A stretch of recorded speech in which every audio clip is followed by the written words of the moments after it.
আউযুবিল্লাহি মিনাশ শাইতানির রাজিম। বিসমিল্লাহির রহমানির রহিম। নতুন বাংলাদেশ গঠনে যারা সবচেয়ে বেশি ভূমিকা পালন করেছে সেই ছাত্র সমাজের একাংশ আমাদের প্রিয় জন্মভূমি গোলাপগঞ্জের কৃতি ছাত্র ভাইদের নিয়ে আয়োজিত আজকে সিলেট ৬ আসনের নমিনি বাংলাদেশ ইসলামী ছাত্র শিবিরের সংগ্রামী সাবেক কেন্দ্রীয় সভাপতি, বাংলাদেশ জামাতে ইসলামীর কেন্দ্রীয় নির্বাহী পরিষদের অন্যতম সদস্য ও ঢাকা মহানগরী উত্তরের সম্মানিত আমির জননেতা মোহাম্মদ সেলিমউদ্দিন ভাইয়ের সাথে ছাত্র সমাজের মিট অ্যান্ড গ্রিট এই সুন্দর অনুষ্ঠানের প্রিয় সভাপতি, সম্মানিত অতিথি যাকে নিয়ে আজকের এই সুন্দর আয়োজন, আমাদের কাঙ্ক্ষিত মেহমান জনাব মোহাম্মদ সেলিমউদ্দিন, উপস্থিত আজকের প্রোগ্রামের সম্মানিত বিশেষ অতিথি গোলাপগঞ্জ উপজেলা পরিষদের সাবেক চেয়ারম্যান জনাব হাবিব নজরুল ইসলাম, পৌর জামাতের সম্মানিত সেক্রেটারি কাজী শাহিদুর রহমান, গোলাপগঞ্জ প্রেস ক্লাবের সেক্রেটারি মাহফুজ আহমদ চৌধুরী সহ ছাত্র ভাইরা, আসসালামু আলাইকুম ওয়া রাহমাতুল্লাহ। আজকের এই প্রোগ্রামে প্রায় এইরকম চিন্তা করেছি যারা আয়োজক তাদের সাথে আলোচনা করে যে এই প্রোগ্রামটা হবে শুধুমাত্র ছাত্র ভাইদের সাথে। আজকের প্রধান অতিথি ছাত্ররা বা ছাত্র সমাজ যারা এখানে আসছেন আমাদের সেই ভাইরা আমাদের প্রধান অতিথির সাথে কথা বলবেন, উনিও আপনাদের সাথে কথা বলবেন এবং শুভেচ্ছা বিনিময় করবেন। একে বলে মিট অ্যান্ড গ্রিট প্রোগ্রাম। এই প্রোগ্রামে আমরা অন্যান্য প্রোগ্রামের মতো খুব দীর্ঘ বক্তব্য দিব না, আমরা সংক্ষিপ্ত কথা বলবো আর ইন্টারেক্টিভ প্রোগ্রাম হবে এইটা মেইনলি প্রধান অতিথির সাথে। শেষে আমাদের বিশেষ অতিথি কথা বলবেন, আবার প্রধান অতিথি কথা বলবেন এবং প্রোগ্রাম আমরা শেষ করবো সভাপতির বক্তব্যের মাধ্যমে। তো আমি যে কথা বলতে চাই যে এখানে আমরা যাদেরকে নিয়ে আসা হয়েছে আপনারা হলেন গোলাপগঞ্জের ছাত্র সমাজ, আপনারাই একটি সমাজের মূল পার্সন, আপনারা হলেন থিঙ্ক ট্যাঙ্ক। মোহাম্মদ সেলিমউদ্দিন ভাইকে আপনাদের সেন্টারের সকল মানুষের কাছে সুন্দরভাবে উপস্থাপনের জন্য আপনাদের চিন্তা, আপনাদের কথাবার্তা, আপনাদের পরিকল্পনা, এটা হবে আগামী দিনে আমাদের গোলাপগঞ্জ আলোকিত গোলাপগঞ্জ গঠনের প্রধান একটি অন্যতম বিষয়। এই জন্য আপনারা মোহাম্মদ সেলিমউদ্দিন ভাই ওনার বায়োগ্রাফি কি এ সম্পর্কে আপনারা জানবেন, ওনার কি পরিকল্পনা রয়েছে সিলেট ৬ আসনকে নিয়ে, এই পরিকল্পনাগুলো আপনারা জানবেন। উনি এমপি নির্বাচিত হলে উনি কি কি প্রায়োরিটি কাজ করবেন এগুলো আপনারা জানবেন এবং এই কাজগুলো কিভাবে উনি করবেন, ওনার কর্মকৌশল কি হবে এগুলো আপনারা জানবেন এবং এই কাজগুলো আপনারা কি করবেন সাধারণ মানুষের কাছে তুলে ধরবেন যে মোহাম্মদ সেলিমউদ্দিন হচ্ছেন উনি এইরকম চিন্তা ভাবনা করতেছেন, ওনার এই পরিকল্পনা এবং এই কর্মকৌশল। আমি দেখতে পাচ্ছি আমাদের গোলাপগঞ্জের ছাত্র সমাজের প্রতিনিধিত্বকারী ছাত্র সংগঠন বাংলাদেশ ইসলামী ছাত্র শিবিরের গোলাপগঞ্জের ৪ শাখার সভাপতি ভাই আবুল কালাম ইউসুফ, খালেদা আহমদ, সাজ্জাদুর রহমান নিপু, ইশতিয়াক আহমদ সহ এবং সেক্রেটারিবৃন্দ আজকের এই প্রোগ্রামে উপস্থিত হয়েছেন। আমি মনে হয় আয়োজকারীর পক্ষ থেকে ওনারা স্বাগত জানাচ্ছেন, আমরাও তাদেরকে স্বাগত জানাচ্ছি।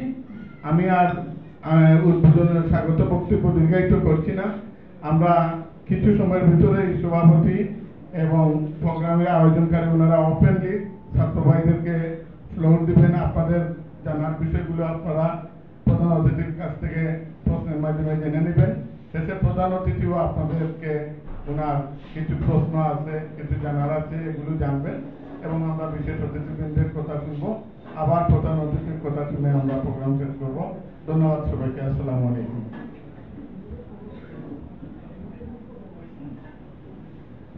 সম্মানিত উপস্থিতি, ধন্যবাদ রেহানুদ্দিন রায়হান ভাইকে অত্যন্ত সুন্দর শুভেচ্ছা বক্তব্য দেওয়ার জন্য।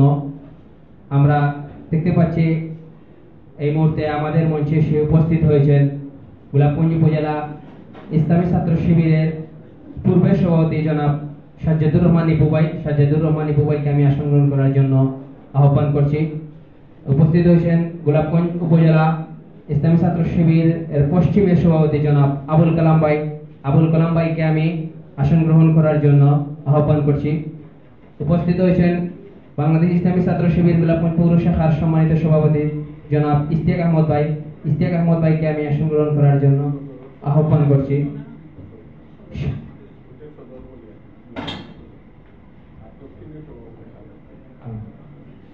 আমি আসন গ্রহণ করার জন্য অনুরোধ করছি গোলাপগঞ্জ উপজেলা ইসলামী ছাত্র শিবির দক্ষিণের সভাপতি জনাব খালেদ ভাইকে।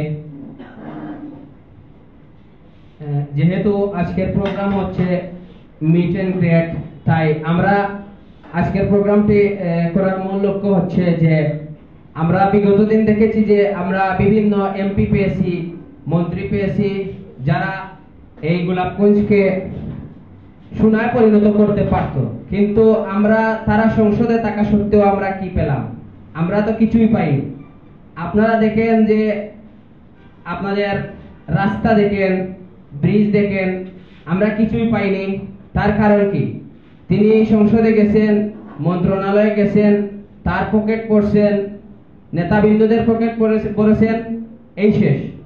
বিগত 17 বছর আমরা শুধু দেখেছি উন্নয়ন উন্নয়ন উন্নয়ন। তাহলে কিসের উন্নয়ন হলো? এত যদি উন্নয়ন করতেন তাহলে কেন আপনি পালিয়ে গেলেন? দেশের মানুষ আপনাকে কেন রাখলো না? আমরা আজকের প্রোগ্রাম হচ্ছে মোহাম্মদ সেলিমউদ্দিন ভাইকে, সেলিমউদ্দিন ভাই গোলাপগঞ্জ উপজেলার সকল ছাত্র, তরুণ, স্বেচ্ছাসেবক সবাইকে নিয়ে এই প্রোগ্রাম করেছেন। আপনারা আপনাদের প্রশ্ন রাখতে পারেন সেলিম ভাইয়ের কাছে যে আগামীতে সেলিম ভাই যদি এমপি হন তাহলে গোলাপগঞ্জ বিয়ানীবাজারবাসীর জন্য কি করবেন, সিলেটের জন্য কি করবেন, বাংলাদেশের জন্য কি করবেন। আপনারা যে কেউ প্রশ্ন করতে পারেন সেলিম ভাইকে। সেলিম ভাই তারপর আনসার দেবেন যে এমপি হওয়ার আগে কি করবেন, এমপি হওয়ার পরে কি করবেন। আপনারা প্রশ্ন করতে পারেন এখন।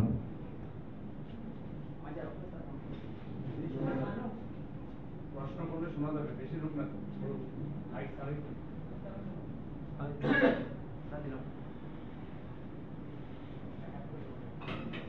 আপনারা যার যার জায়গা থেকে আপনারা দাঁড়াইয়া আপনারা প্রশ্ন করতে পারেন। তো আমরা দেখতাম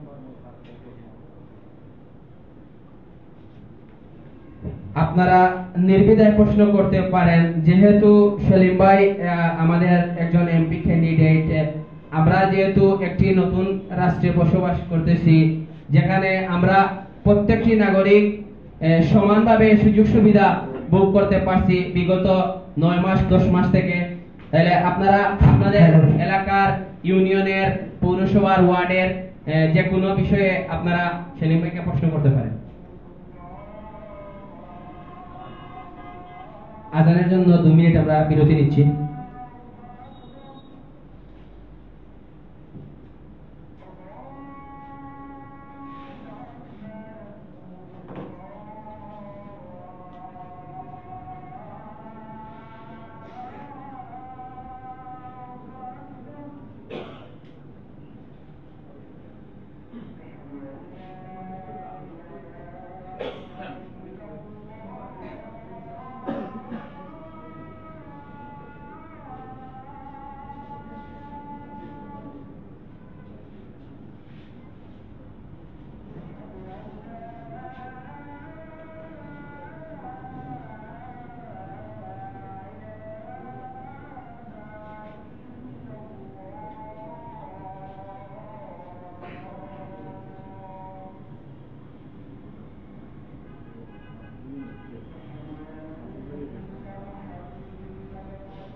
কারা কারা প্রশ্ন করতে চান একটু যদি হাত তুলতেন ভালো হতো, আমরা মাইক্রোফোন আপনাদের হাতে পৌঁছে দিতাম।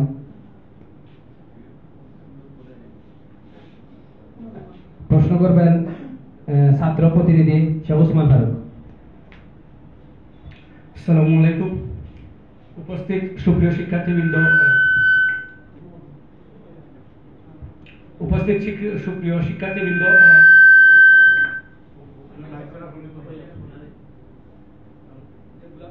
জামাত ইসলামীর পদপ্রার্থী আগামী আমাদের কান্ডারি জনাব নির্বাহী উপস্থিত আরো নেতৃবৃন্দ সবাইকে জানাই আসসালামু আলাইকুম। সর্বপ্রথম আমার প্রশ্ন থাকবে, যেহেতু আমরা আরো 2 থেকে 3 দিন পরে জুলাই, আমাদের যে জুলাই আগস্ট এর মাধ্যমে আমরা আপনাদের সাথে বসতে পারছি, আজ আমরা সবাই মিলে স্বাধীনভাবে কথা বলতে পারছি। আমি শ্রদ্ধার সাথে স্মরণ করি সেই জুলাই আহত এবং শ্রদ্ধার সাথে স্মরণ করি যারা নিহত হয়েছে এবং আমাদের ব্লকগঞ্জে প্রায় 7 জন নিহত হয়েছে, আমি তাদের শ্রদ্ধার সাথে স্মরণ করি।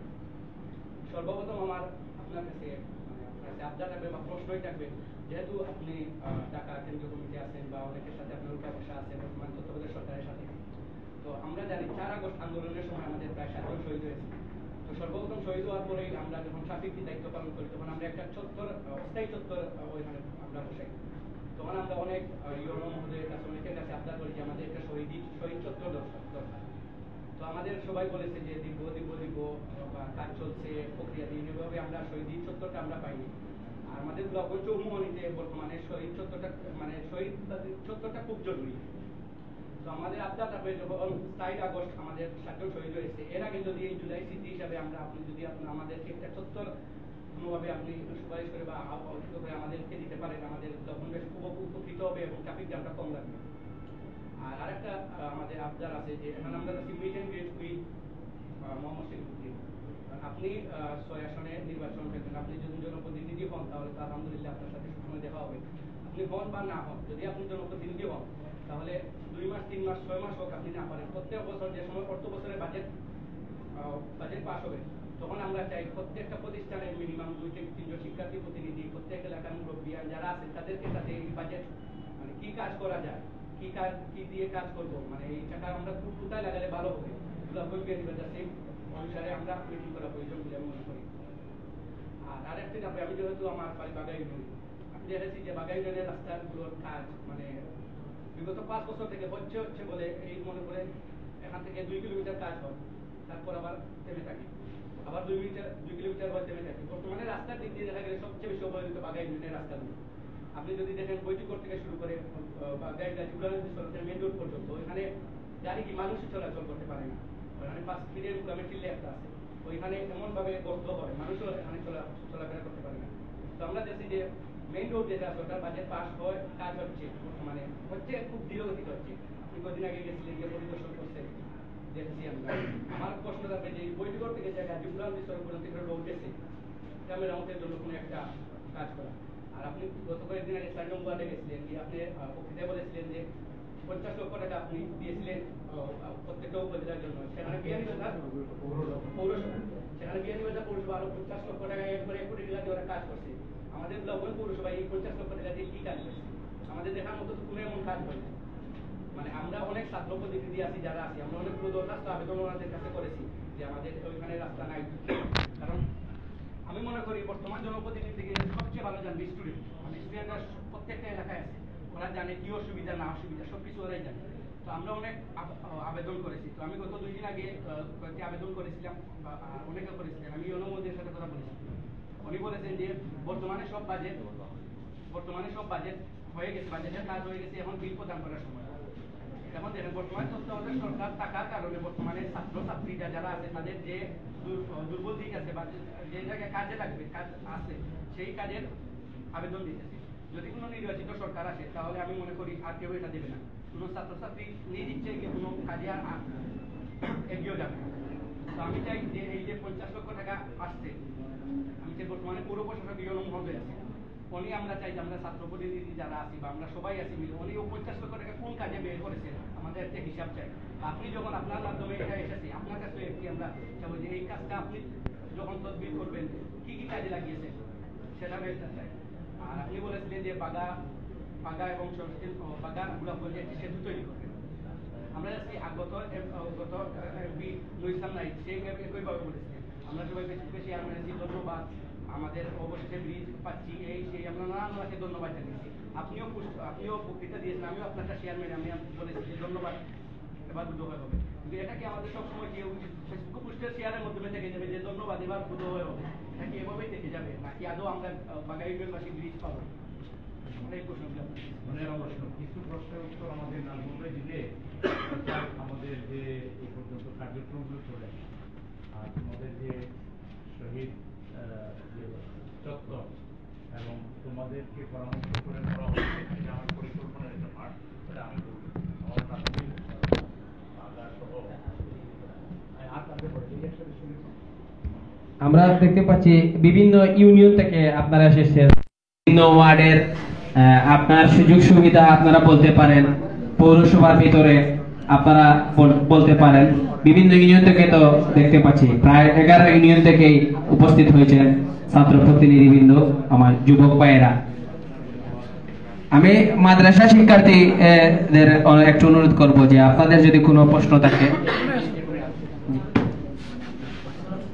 আসসালামু আলাইকুম আমি সিলেট সরকারি কলেজে অনার্স ফোর্থ ইয়ারের স্টুডেন্ট আর আমার বাড়িও গোলাপগঞ্জ লক্ষ্মণাবন ইউনিয়ন আর আমি আপনার কাছে প্রশ্ন রাখতাম চাই যে আমরা বিগত দিনে দেখছি আমাদের সিলেট ছয় আসনে যারা এমপি পদপ্রার্থী আছে কিংবা এমপি পদপ্রার্থীর আগে তারা আমার সাথে অনেক সময় বইছে কথাবার্তা হয়েছে আমাদের সাথে খোলাখুলি করছে হাত মিলাইছেন অনেক দাবি দেওয়া অনেক কথা কইছেন যে তারা আমরা স্বপ্ন পূরণ করে দিলাম কিন্তু নির্বাচন পরবর্তী সময় দেখা যায় তারা পরবর্তী হইয়া এমপি ক্যান্ডিডেট হইছেন তখন কি তারা ডাকাত গিয়া বইতাম আপনি কি তাই এই ধরনের কোনো কার্যক্রম করবা নিজের এমপি ওয়ার করে আপনি কি ডাকাত বইতা পাওয়া না যেহেতু আপনি ঢাকা সিটি দক্ষিণ মেয়র আমির আপনি কি ডাকাত থাকবা না আমার সাথেও থাকবা এক প্রশ্ন দ্বিতীয় প্রশ্ন হইলো আমার যে আমাদের সিলেটে বিশেষ করে গোলাপগঞ্জে যে দ্বিতীয় লন্ডন খোয়ার কারণ হইল বাংলাদেশও আমরা সিলেটের বেশিরভাগ যুব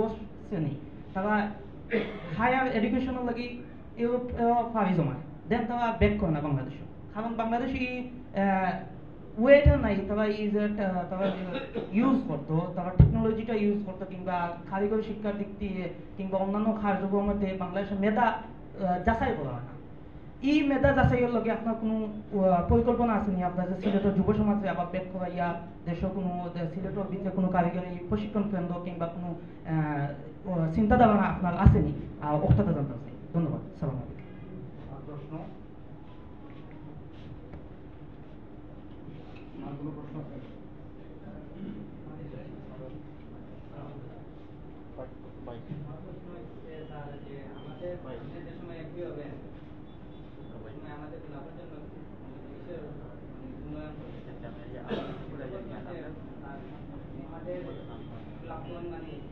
এমন একটা মেডিকেল নাই যে সময় একটা রোগীর অবস্থা এমন অবস্থা থাকে যে সময় আমাদের আজ থেকে 5-6 দিন আগে আমার বিয়ানীবাজার আমার একটা ফ্রেন্ড মোটরসাইকেল অ্যাক্সিডেন্ট করছে ওই ভাই হাসপাতালে চিকিৎসার জন্য অল্প চিকিৎসার জন্য যে উনি বলছেন এখানে চিকিৎসা করতে পারছেন না মেডিকেল নিয়ে গিয়ে অন্য হয়রানি করছি আমাদের বিয়ানীবাজার এমন একটা মেডিকেল নাই যে মেডিকেলে নিয়ে চিকিৎসা করা আমরা অনেক কষ্ট করে যে কোনো একটা রোগী হয়ে গিয়ে অনেক বিভিন্ন জাতীয় হয়রানি আমরা যে আপনি সরাসরি যদি হন যে আমরা বিয়ানীবাজার এমন একটা মেডিকেল চিকিৎসা দেন বলার না আমাদের আপনি একটা উন্নতি যারা করবেন যারা বিয়ানীবাজার আপনার সুন্দর একটা পরিবেশ যেন সুন্দর ওটাও আমার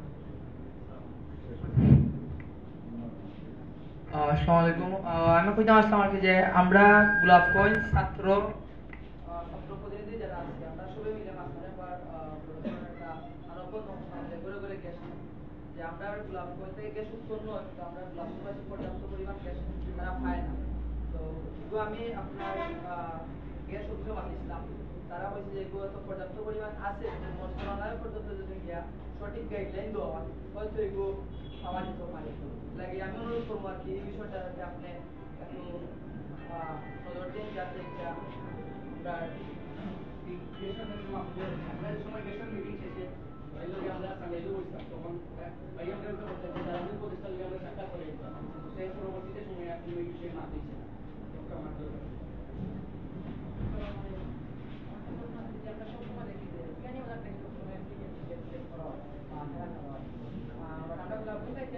কেউ খারাপ হয় না। তো আমি মনে করি যে বেনি বাজারে এখন বেশি অগ্রাধিকার পায়, ওটা গোলাপগঞ্জে বঞ্চিত করো। তো আপনি এই গোলাপগঞ্জে বঞ্চিত করবানি না আপনি আপনার লোক সমান অধিকার চান?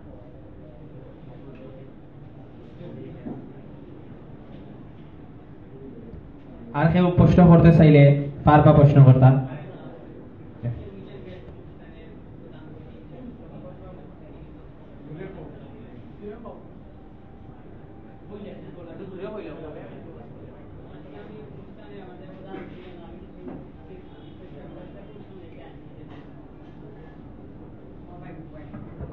আমার প্রথম কোয়েশ্চন হইল যে এই নির্বাচনে আপনাদের মূল লক্ষ্য এবং অঙ্গীকার কি, এবং যুব সমাজের জন্য আপনারা কি ধরনের কাজ করে যুব সমাজকে এগিয়ে নিয়ে যাবেন এবং গোলাপগঞ্জ উপজেলার জন্য কাজ করবেন।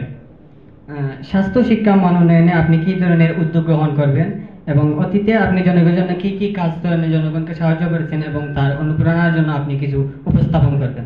ধন্যবাদ।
আসসালামু আলাইকুম রহমতুল্লাহ। আজকে খুব ভালো লাগলো আপনার অনুষ্ঠানের আজকে আয়োজন যারা করছেন সেখানে হইব সুযোগ দিয়ে হইব। প্রশ্ন বেশ কতটা জমা হয়ে গেছে কি এই কয়েকটা প্রশ্নের উত্তর দিলে আপনারা অনেকটা ক্লিয়ার হয়ে যাবে। ধন্যবাদ আজকের আয়োজন যারা করছেন। অত্যন্ত সুন্দর একটা প্রাণবন্ত অনুষ্ঠান। মানে বিভিন্ন সময়ে আমরা টেলিভিশনও দেখি বিভিন্ন টক শো বা বিভিন্ন বিতর্কমূলক অনুষ্ঠান, এইটার আদলেই আজকের এই অনুষ্ঠানটা, ঠিকই না? আপনার কাছে কেমন লাগছে? আপনার কাছে অবশ্যই ভালো লাগার কথা। আমার কাছেও খুব ভালো লাগে। আপনারা যে খোলামেলা ভাবে অনেক কিছু জানতে চাইরা। আমি যে কয়েকটা আইছে ডেভেলপমেন্টের বিষয়, এইটার আমি কিছু দৃষ্টি আকর্ষণ করব, আপনাদের কাছে পরিষ্কার করব। 5 অগাস্টের পরে সেপ্টেম্বর মাস যখন পরিবর্তন আইছে, আমি আপনাদের কয়েকদিনের এখন খাদিম আসলাম গোলাপগঞ্জ উপজেলার। কোন সময় কাজ শুরু হয় আর কোন সময় শেষ হয় এটা সম্পর্কে আমার কিছু অর্থবছরের বিষয়টা জানা আছে, যার কারণে সেপ্টেম্বর মাসের সেলিম ভাই সফর আছিল। সেই সফরের শেষ দিকে আমি কইলাম যে সেলিম ভাই এখন তো ওই লোকের সফর যেগুলো আমরা করিয়ার এখন তার প্যাটার্ন একটু পরিবর্তন করতে হইব। বলে কিতা? বলে এখন আমরা প্রশাসনের সাথে সাক্ষাৎ করিয়া আর এই যে অন্তর্বর্তীকালীন সরকারের সময়ে কোনো জনপ্রতিনিধি নাই, আপনারা সবে জানেন উপজেলা ভাঙ্গা হয়ে গেছে, ক্যাবিনেট ভাঙ্গা হয়েছে, জেলা পরিষদের কোনো ভাঙ্গা হয়ে গেছে, পৌরসভাও ভাঙ্গা হয়েছে, কোনো জনপ্রতিনিধি নাই, সব প্রশাসকের মাধ্যমে চালানো হয়। ও বললাম যে প্রশাসনের যারা অবস্থান করা এরারে যে যেভাবে চাইব এইভাবে ওই লোক এই টাকাটা নিয়ে তারা কাজ করানোর চেষ্টা করব। আমরা যদি ডিসি সাহেবের সাথে এলজিডির নির্বাহী প্রকৌশলীর সাথে এসপি সাহেবের সাথে যোগাযোগ করিয়া, এসপি সাহেবের সাথে যোগাযোগ করতাম এই কারণে যাতে করিয়া আইন শৃঙ্খলা পরিস্থিতিটা ওই লোকে শান্ত থাকে এবং এই ব্যাপারে সহযোগিতা তারা করতো, আমরাও করতাম। 2 নম্বর হইল কি আমরা গ্রামীণ রাস্তাগুলা যেগুলো আছে সিএনবি বাদে বাকি রাস্তাগুলা কিন্তু এলজিডির নির্বাহী প্রকৌশলী বা এলজিডির স্থানীয় সরকার মন্ত্রণালয়ের মাধ্যমে হয়। সুতরাং আমরা যদি এলজিডি নির্বাহী প্রশাসকের সাথে আমরা যোগাযোগ করি তাহলে এইখান থেকে আমরা কিছু ফিডব্যাক আশা করতাম পারি। ডিসি সাহেবের সাথে যদি যোগাযোগ করি যে সারা জেলার বিষয়টা আমরা তুলিয়া ধরবো এবং তার সহযোগিতা চাই। ঠিক সেম এইরকম একটা ডেট আছে শেষ দিকে, এই ডেটের দিকে আমরা এদিন খালি প্রশাসনের সাথে যোগাযোগ। প্রথমে সকাল 10টার সময় আমরা ডিসি সাহেবের সাথে যোগাযোগ করছি, সেলিম ভাই সহ আমরা সাক্ষাৎ করছি, জেলারও আমরা দায়িত্বশীল আসলাম। সাক্ষাৎ করার বাদে সৌজন্য সাক্ষাৎ, এই সাক্ষাৎটা প্রথমে সৌজন্য সাক্ষাৎ আছে।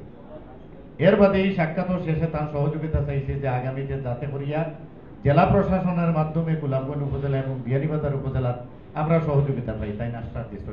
নয়া ডিসি সাহেব এই সময় বর্তমানে দিন আসেন, তাই না আবার 1 সপ্তাহের মাথায় আমরা কিন্তু যোগাযোগ করছি। এর বাদে এখান থেকে দিন 10টা থেকে 11টা থেকে আবার নির্বাহী প্রকৌশলী এলজিডির বাগবাড়ি ওনার সাথে অ্যাপয়েন্টমেন্ট নেওয়া আছে, আমরা অনকে যোগাযোগ করছি। সাক্ষাৎ করে আমরা সারা চিত্রটা তুলিয়া ধরছি। গোলাপগঞ্জ বিয়ানীবাজার এই যে বুরহানুদ্দিন রোড, আপনি এই ভাই গেছেন কি বুরহানুদ্দিন রোড দেওয়ান সড়ক, আপনারা জানেন দেওয়ান সড়কের খাত, দেওয়ান সড়কের ফুল ভাঙ্গার পরে রাস্তাটা কাজভঙ্গুর অবস্থায় আছিল। দেওয়ান সড়ক আরো একটা রাস্তার বিষয়টা আমার কাছে আইছিল, যেটা হইল কি বসন্তপুর হটলিপাড়া রাস্তার হইল কি বাগলার মোল্লার চক, মোল্লার কুনার হইল কি একটা জিও আছে, হাই স্কুল আছে, হাই স্কুলের সামনে থেকে বাগলার 2 কিলোমিটার এই কাজটা বন্ধ আছে প্রায় 2 বছর থেকে। এর বাদে আরো একটা রাস্তা এখনো আপনারা সামনে আছে, এদিকে হইল কি বহরগাম থেকে মাথিউরা যে সড়ক, এই সড়ক মা কমিউনিটি সেন্টার এদিকে যারা গেছেন আপনারা দেখছেন, এই রাস্তা 2022 সালের বন্যার পরে এটা পানির নিচে আছে, যার কারণে এখনো খানাখন্দক যে বিভিন্নভাবে যে গর্ত আছে এই গর্ত এখনো সংস্কার হয়েছে না। তখন আমরা এটা তুলিয়া ধরলাম। এলজিডি নির্বাহী প্রকৌশলী মহোদয় অত্যন্ত শ্রদ্ধার সাথে সম্মানের সাথে তাই কিন্তু সেলিম ভাইরে খুবই দিও করছেন এবং যথেষ্ট সম্মান দিয়ে ওখানে হয়েছেন যে আপনারা যে এই দাবিগুলা আপনারা দাবিটা লিখিতভাবে যদি দেই তাহলে আমরা এটা বাস্তবায়নের লাগি আমরা সুবিধা হইব। বাগার যে বুরহানুদ্দিন রোড, এই বুরহানুদ্দিন রোড বন্ধ আছে, আপনারা জানেন আগে নির্বাচনের আগে কিছু কাজ শুরু হয়েছিল, গত 24 নির্বাচনের আগে নির্বাচনের সময় ভোট নেওয়ার লাগে শুরু হয়েছে তলিগতিতে, আবার নির্বাচন গেছে কি 24 এর বাদে কাজটা বন্ধ আছে, ঠিক কিনা? টেন্ডার দেওয়া কন্ট্রাক্টর আছে হলতা কিন্তু কাজ বন্ধ। আমরা লিখিত একটা পিটিশন আমরা দিছি, একটা পিটিশনে আমরা 4টা রাস্তা হারাইছি, বড় বড় এই 4টা রাস্তা হারাই আমরা ডিসি সাহেবরে দিছি, আমরা নির্বাহী প্রকৌশলীরে দিছি, আমরা কপি মিনিস্ট্রি দিছি। দেওয়ার বাদে আমরা পরবর্তী সময়ে অক্টোবরের দিকে আবার ওই লগে আমরা যোগাযোগ করছি, আমরা বলছেন ঠিক আছে আর একটা সাক্ষাৎ আপনার ইউকা আমি গেছি, শুধুমাত্র এদিন সেলিম ভাই আসলাম, আমি আসছি গেছিলাম।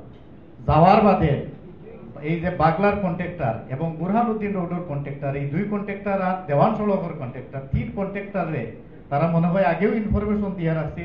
যাওয়ার বাদে আমার হইলা চেয়ারম্যান সাহেব এই 3 কন্ট্রাক্টর 3 রাস্তার আছে, আমরা এখন কি করতে পারি বলে কন্ট্রাক্টর যখন আছেন এখন এই কাজটা দ্রুত বেগে শুরু করিয়া এই বুরহানুদ্দিন রোড, দেওয়ান সড়ক এবং বাগলার যে রাস্তাটা এটা যেন দ্রুত শেষ করেন। যদি শেষ না করেন তাহলে যারা কন্ট্রাক্টরে কাজ করতে পারত নাই টেন্ডার সারেন্ডার করুক আর আপনারা রিটেন্ডার দিয়ে কাজ করুক। তখন বাগলার কন্ট্রাক্টর যেই আসলা এই হিন্দু ভদ্রলোক আসলা, তাই বিভিন্ন গলিমসি করার বাদে তানে কিন্তু তারা দিছে যে যদি না করেন তাহলে কিন্তু এইটা এইভাবে দেওয়ান সড়কের আমার হইলা ও কন্ট্রাক্টর এবং ও ইঞ্জিনিয়ার তারার একটা বিভাগ থাকি অফিস থাকি সুপারভিশনের লাগে ইঞ্জিনিয়ার, সাব অ্যাসিস্ট্যান্ট ইঞ্জিনিয়ার বা ডিপার্টমেন্টের ইঞ্জিনিয়ার এখন রাখেন। এই আমার হইলা ও ইঞ্জিনিয়ার আর ও হইলা কি কন্ট্রাক্টর। আমার জিকার বললাম, আমি জিকার বললাম যে আপনারা কাজ কবে শুরু করবা বলে আমরা 2-3 মাসের ভিতরে আমরা কাজ শুরু করে দিব। বুরহানুদ্দিন রোডেরও কাজ শুরু করি আলহামদুলিল্লাহ। বুরহানুদ্দিন রোডের বাগার বাজার বটরতল বাজার পর্যন্ত হইল গিয়ে কাজ ইতিমধ্যে আপনি কইছেন কাজ শেষ হয়ে গেছে। আমার কথা একটা বাদে বৈঠিকরের বিষয়টা হইল কি পরে হাওগালা ডালাই শেষ হয়ে গেছে। ডালাই আরসিসি ডালাই মোটরতল বাজার শেষ হয়ে আমরা নিজে গেছি তো, আর এটা তো কাজ চলমান আছে। এই কাজ অতখান আগুইয়া এই জুন মাসের ভিতরে কাজটা শেষ হওয়ার কথা, শেষ হইয়া আবার মোটরতল থাকে সীমান্ত এলাকা সীমানার খাল পর্যন্ত এটা হইল কি 5 কিলোমিটার আরেক কন্ট্রাক্টর, এই কন্ট্রাক্টরে এখনো কাজ করছেন না। কিন্তু আমরা এই বিভিন্নভাবে যোগাযোগ করার কারণে এই কাজটা শুরু করাইয়া এই পর্যন্ত আলহামদুলিল্লাহ প্রায় 90% কাজ সমাপ্ত হয়ে গেছে। 90%।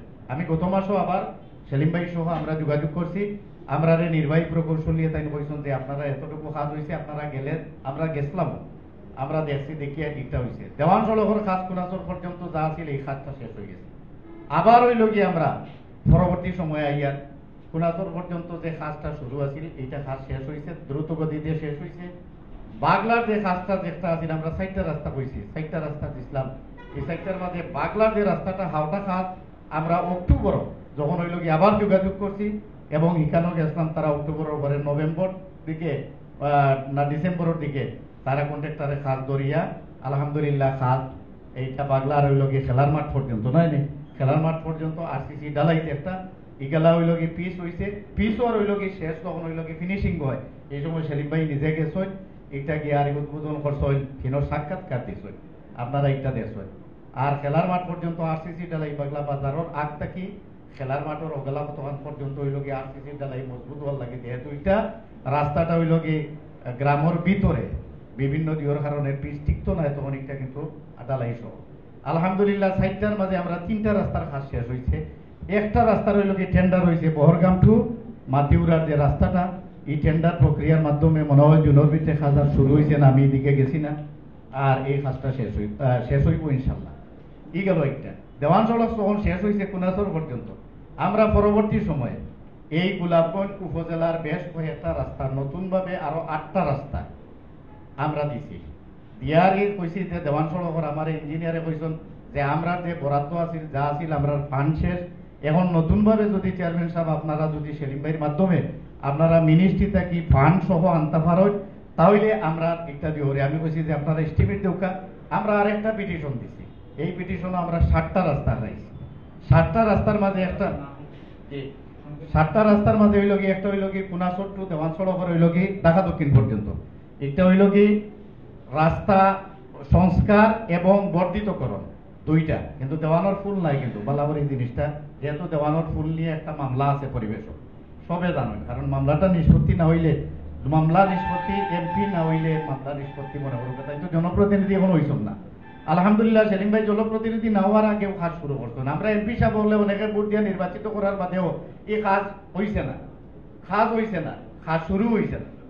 এরপরে হইল কি 7টা রাস্তার মধ্যে আমরা একটা হইল কি কোনাচর টু বাদেবাসা ঢাকা দক্ষিণ, আর একটা হইল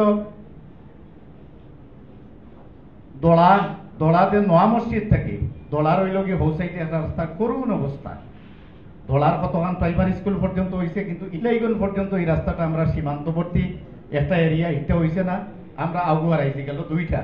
3 নম্বরে আমরা হইল কি আরেকটা রাস্তা হারাইছি সংস্কারের লাগে, যেটা হইল কি এই ঢাকা দক্ষিণ ব্রাক ব্যাংক আছে, আপনারা দেখছেন ব্রাক ব্যাংক থেকে নিয়েছেন যে বিএন স্কুল হাই স্কুল বিএনকে স্কুলের এইদিকে ইয়া বারাউট পর্যন্ত দেওয়ান সড়ক উঠছে। আও রাস্তার অবস্থা খুবই করুন গেল কয়টা 3টা। 4 নম্বরে ঢাকা দক্ষিণ ইউনিয়নের বাজারটা কি বটরপাড়ার যে রাস্তাটা বাবরি মসজিদের খান্দাবা ইয়া ও যে লিঙ্ক রোড আমরা যে এদিকে এই রাস্তাটা আজ 8 থেকে 10 বছর পর্যন্ত কোনো সংস্কার কাজ হয়েছে না। এই রাস্তাটার দাবি আছিল গেল কয়টা আওটা আমরা হারাইছি। 4 নম্বরে একটা রাস্তা হারাইছি আমরা শিলঘাটে দিয়ে একটা রাস্তা রায়গড় হইয়া গেছে, এই রাস্তা কয়টা গেল 5টা। 6 নম্বরে আরেকটা রাস্তা হারাইছি আমরা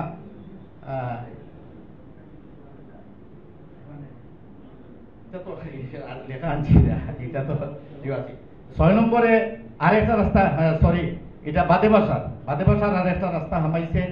7 নম্বরে আমরা আরেকটা না ডিপটি বাজার টু শান্তির বাজার আরেকটা রাস্তা হইল কি আমরা হারাইছি নালিউরি থেকে এদিকে একটা রাস্তা গেছে নালিউরি মুকাম পর্যন্ত ইখান থেকে ফুলসেন পর্যন্ত এখানে 1.5 কিলোমিটার একটা রাস্তা হিগালা হইল গে খাসা হিগালা তারা দীর্ঘদিন তাকে দৌড়না দিতে পারেন না, শেষ পর্যন্ত আও রাস্তাটা ঢুকাইছি। আলহামদুলিল্লাহ এই 60টা রাস্তা আমরা পিটিশন আবার দিছিলাম মিনিস্ট্রি 24 মে এপ্রিল 24 এপ্রিল সরাসরি সেলিম ভাই মন্ত্রণালয়ে গিয়া সচিবালয়ে গিয়া তাই কিন্তু এগুলো দাখিল করছেন। আবার একই দিনে একই টাইমে তাই গেছেন 3:30টার ভিতরে, আর আমি 1টার সময় জেলার যে এলজিডি নির্বাহী প্রকৌশলী তার কাছে সেই পিটিশন এগো দিছি মিনিস্ট্রি বরাবরে আর এগো দিছি এন বরাবরে, যাতে করিয়া মিস না হয়। এইটা দেওয়ার বাদে এলজিডি নির্বাহী প্রকৌশলী মহোদয় তাই এর বাদে মের 7 তারিখ আমারে কইছিল বলে যদি সেলিম ভাই আইন তাহলে আপনি একটু তা নিয়ে আইবা। তখন মের 7 তারিখ আমি তানে লইয়া গেছিলাম।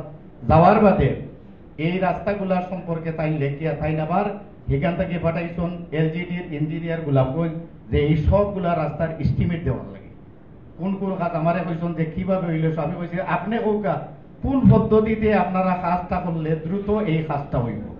তখন তাই কইছেন আমরা এখান থেকে যদি লেবেন আমরা এস্টিমেট মিনিস্ট্রিত পাঠাই, আপনারা ফরওয়ার্ডিং যে আমরা এখান থেকে দিব এই ফরওয়ার্ডিংর এই কপি নিয়া মিনিস্ট্রিত যোগাযোগ করিয়া আপনারা এখান থেকে ফান্ড কালেকশন করিয়া আনলে এইটা কাজ হইব।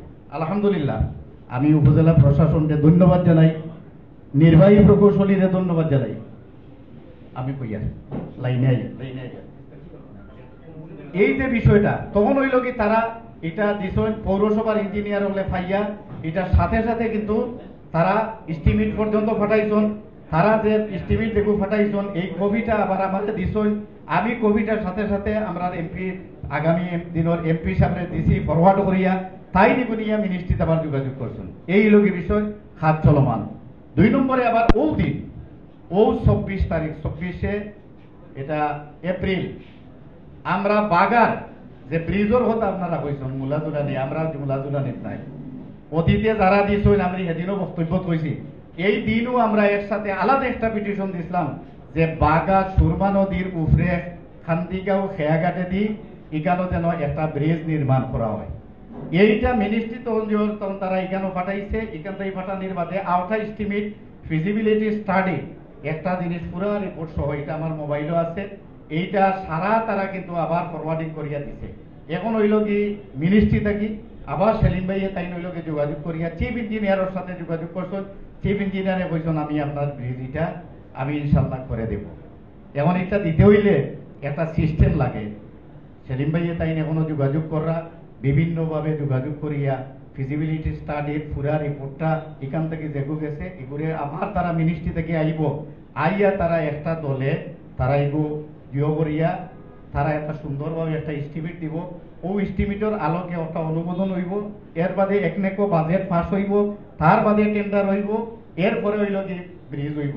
ইনশাল্লাহ চিফ ইঞ্জিনিয়ারের যথেষ্ট সম্মান দিয়েছেন এবং কইছেন এই কাজটা হইব। এত দ্রুত এতটুকু হয়েছে যে আলহামদুলিল্লাহ আপনারা খুশি তো। এর বাদে যে পৌরসভার কথা কইলা আরো কয়েকটা বিষয় আছে।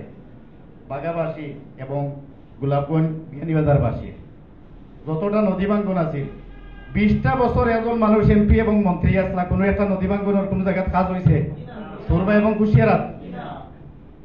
আমরা সেলিমউদ্দিন ভাইয়ে বাগা ইউনিয়নের সফর খালে খালফার রস্তমপুর বাগার এই যে মাদ্রাসা ঘাট এইটা পরিদর্শন করা নিয়েছে।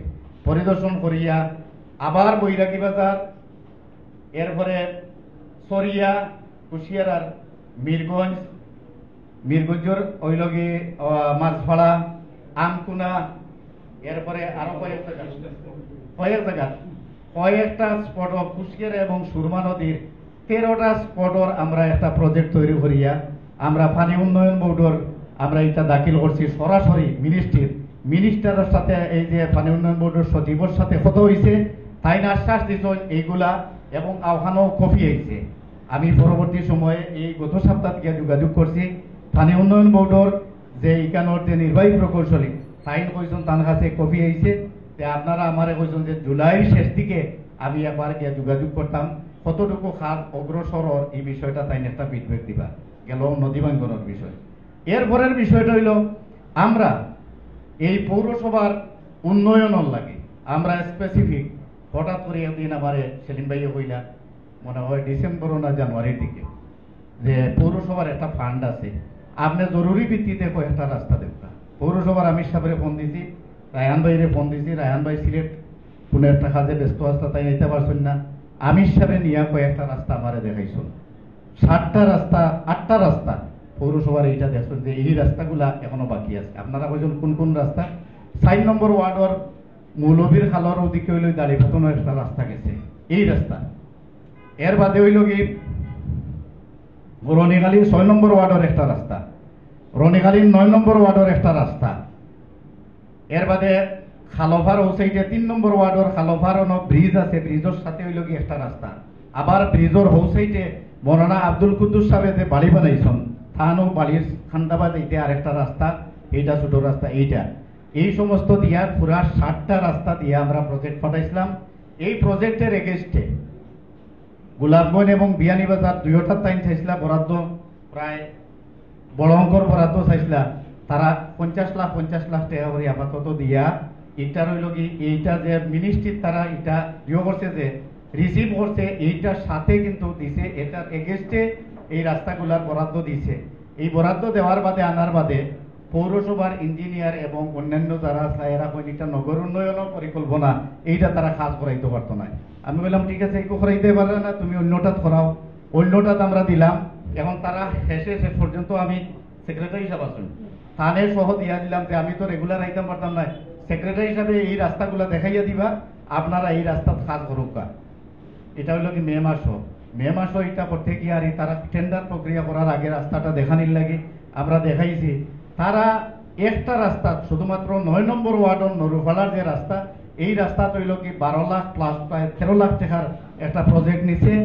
আর 3 নম্বর ওয়ার্ডের হইল কি মৌলানা আব্দুল কুদ্দুস সাহেবের বাড়ির পাশে দিয়ে যে রাস্তাটা, এই রাস্তা তৈল কি 5 লক্ষ টাকা, হইল কি 13 আর 5 কত 18 লক্ষ টাকা। 50 লাখ টাকার মাঝে 18 লক্ষ টাকার হইল কি তারা একটা প্রজেক্ট 2টা প্রজেক্ট নিছে।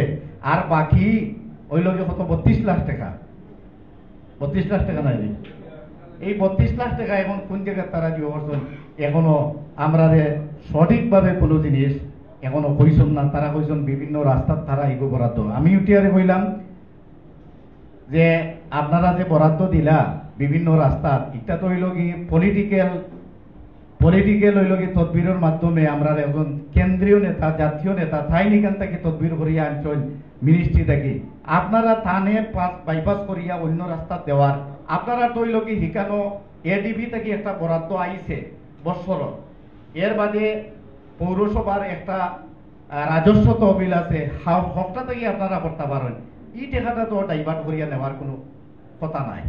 আপনারা দয়া করে তাই যে রাস্তাগুলা দিচ্ছেন এই রাস্তা থেকে আপনারা খেয়াল দিয়ে ওটা বরাদ্দ দেউকা, না দিলে কিন্তু আপনারা শেষ পর্যন্ত সমস্যার মধ্যে পড়বা। আপনারা যে প্রশ্ন আমরা রাস্তাগুলা উল্লেখ আছে, আপনারা চাইলে আমি কাজী সাহেবটাই দিছি, এটার হার্ড কপি দিছি পৌরসভার নেতৃবৃন্দরে, আপনারা তার কাছ থেকে নিতে পারবা রাস্তাগুলা উল্লেখ। আমরা চাই এই রাস্তাগুলা কাজ হইতো, ঠিক কিনা? কারণ স্পেসিফিক আইছে। সুতরাং আর কোনটা বাকি আছে? আর তো অনেক কইলে আরো অনেক লম্বা হইব। আচ্ছা বইটি করো। হ্যাঁ, আমরা পরবর্তী সময়ে সংস্কারের কয়টা রাস্তা, 5টা রাস্তা সংস্কারও হারাইছে। আগে হয়েছে 7টা, আরো 5টা রাস্তা এর মাঝে বইটি করার রাস্তা আছে। আপনারা দেখোগা বাগাত ছোট ছোট রাস্তা এখন হইল গিয়ে, কারণ বড় কাজটা হইল গিয়ে বুরহানুদ্দিন রোড, এইটা বাগাবাসীর লাগে বড় হয়েছে, এটা সবচেয়ে বড় সারপ্রাইজ। আরেকটা রাস্তা আপনারা সবচেয়ে বড় হইল কি বাগার ব্রিজর লাগে চেষ্টা করলাম, এটা কিন্তু এইটা সবচেয়ে, এটা গোলাপগঞ্জ উপজেলার মধ্যে আর কোনোটাতে এইভাবে নাই। বাগার এতটুকু দেওয়ার বাদে আর ছোট ছোট যেগুলা, এগুলা তো যদি আপনি এমপি বানাইলেন তাহলে আপনারা এগুলা জায়গাত বইয়া দাবি আদায় করতে পারবা ইনশাআল্লাহ। সুতরাং এমপি বানাইবার আগে সব জিনিস না করিয়া এমপি বানাইবার লাগি চেষ্টা করিয়া বাগাবাসিয়ে দেখাইয়া দিতা যে 1 নম্বর ইউনিয়ন আপনারা দাবি দাওয়া না করা সত্ত্বেও এই যে বাগার ব্রিজ, এই যে রাস্তা চেষ্টা করিয়া বইটিকর আওটা কিন্তু আমরা এখন সংস্কারও দিছি। সংস্কারও এগো আছে বাগার এই ভিওটা বইটিকর রাস্তাটা এগো আমার কাছে কবি আছে। আমি আপনারা লক্ষণা মন্দালায় কইছিলা, লক্ষণা মন্দির হইল কি 2টা রাস্তা আমরা ঢুকাইছি। একটা হইল কি মোল্লাটিকর নতুন সাগর মাঝে, মোল্লাটিকর হইল গিয়ে এইদিকে সেন্টার যে আছে brothers community centre, brothers community সেন্টারের পূর্ব দিকে একটা রাস্তা গেছে দীর্ঘদিন থেকে তারা মনে হয় আজ 20 বছর থেকে বিভিন্ন চেয়ারম্যান এমপি সাহেবের কাছে লেখালেখি করতে করতে গণদাবির মাধ্যমে গণদাবি ছাড়াও ওটা কবি আমারে কতটা দিছিল আমি বলছি তার কবি দরকার নাই ওগু হারাইবার লাগে তাৎক্ষণিক আমরা এমপি মহোদয়ের এমপি আমি ও কারণে হইয়ার যে তার নির্দেশে নজরুল ভাই এইটা তার ঢুকাউকা আমি তখন হইল কি 1.5 কিলোমিটার এই রাস্তা দিকে গিয়া আপনার লক্ষণাপন বাড়ি বুটিরা ভাড়া হইয়া ফুলসান্দির রাস্তা গিয়া উঠছে এটা 1.5 কিলোমিটার অনুমান 1.5 কিলোমিটার দিছি এটা ঢুকাইছি আউটাউন এস্টিমেটের যাইব ইনশাল্লাহ কাজ হইব আরো অনেক কিছু কতটা কইতাম রে ভাই আমরা মিরগঞ্জ গেছিলাম সেদিন কোনো মানুষে দাবি করছেন তাৎক্ষণিকভাবে তাই রাস্তা দেখিয়া ফোন থেকে আমরা দুপুরে খাওয়াত বইছি এক বাড়ির ঠিকানো আওয়াজ করে তাই ওই সময় খাওয়াত বইয়া ওই সময় আলাপ ফসলা একজন উপসচিব সাবল লগে ফোনে আলাপ করলা যে হলা হলা এলাকার মানুষে দিয়ে ওরা এই রাস্তার তো আইডি নাই এই রাস্তার হইল কি খালোবারে দি একটা রাস্তা আছে তো হেন আলাপ করার বাদে উঠিয়ারে কইছেন আপনি এই রাস্তার হইল কি নামটা দেউকা আইডি নাই দুইটা রাস্তা দেউকা গোলাপগঞ্জ দুইটা রাস্তা বিয়ানীবাজার আমি 10 লাখ করি এইটার বরাদ্দ দিমু তাৎক্ষণিকভাবে রেজাল্ট হইছে আমি এর পরের দিনও নিয়া এটা নিয়ে সাবমিট করেছি ইনশাল্লাহ সুতরাং আপনারা যদি এই ধরনের যোগ্য ব্যক্তিরা আপনারা নির্বাচিত করতে পারেন আপনারা যেভাবে মন খুলিয়ে এখন কইতে পাররা আগামীতেও আরো বেশি আপনারা দাবি করতে পারবা ধন্যবাদ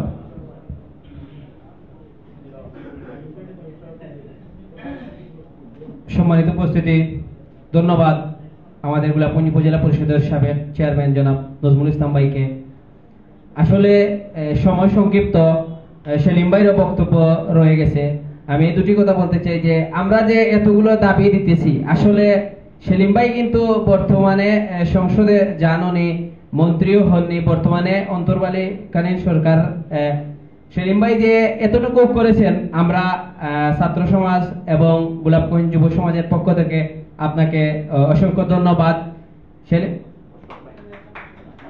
তাওসিফ ভাইয়ের একটা প্রশ্ন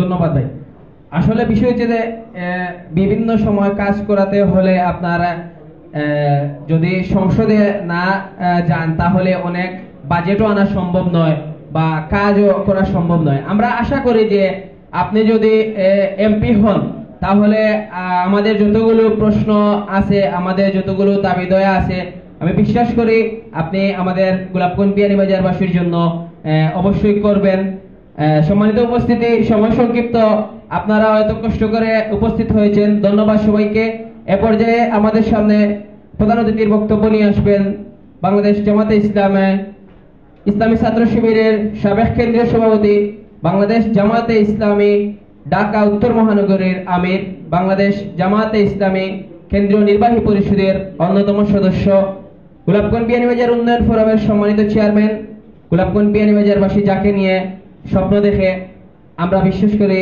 আগামী দিনে আমরা একজন ভালো এমপি পাবো জনাব মোহাম্মদ সেলিমউদ্দিন ভাই জনাব মোহাম্মদ সেলিমউদ্দিন ভাইকে আজকের প্রধান অতিথির বক্তব্য দেওয়ার জন্য আহ্বান করছি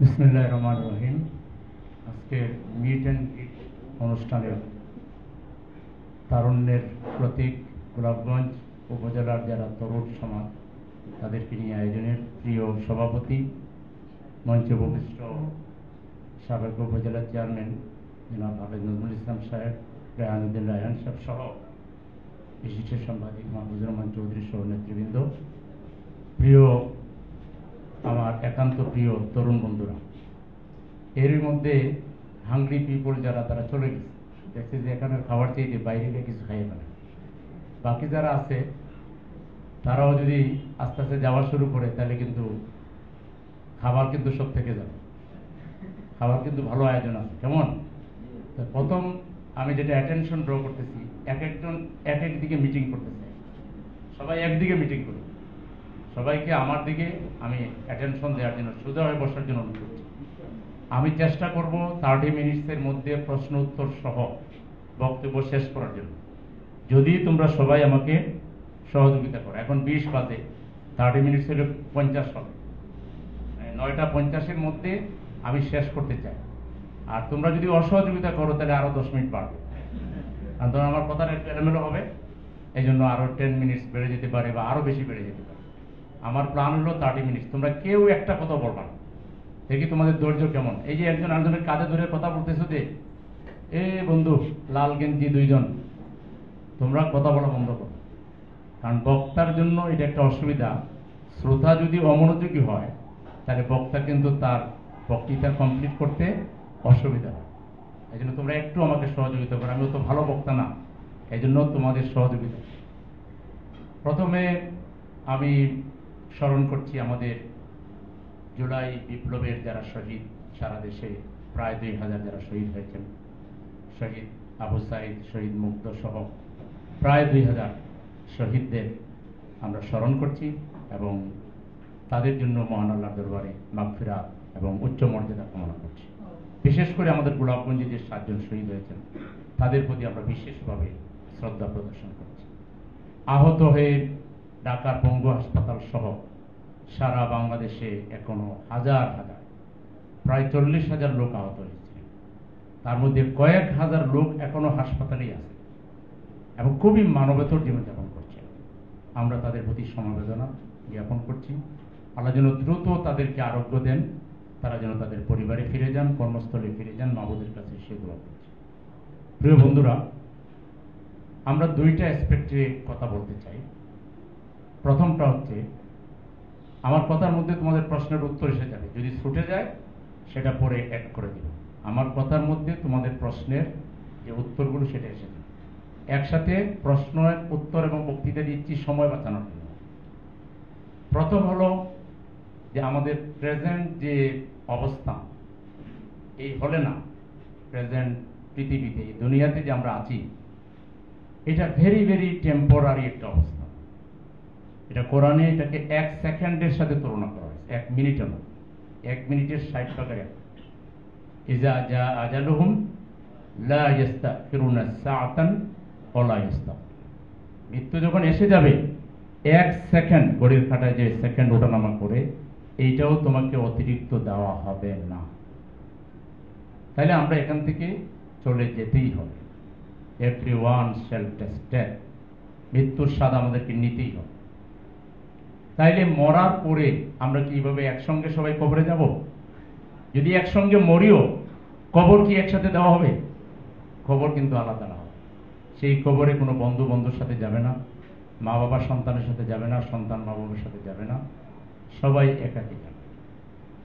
তাহলে আমাদের ইসলামিক জ্ঞান অনুযায়ী কবর আছে, জবাবদিহি আছে, তারপরে হাসর আছে, জবাবদিহি আছে, জান্নাত আছে, জাহান্নাম আছে। আমরা প্রথমে যেটা করতে চাই, তোমাদের মতো তরুণদের বড় ভাই হিসেবে, গার্জিয়ান হিসেবে, তোমাদের ডাল হিসেবে আমরা কাজ করতে চাই।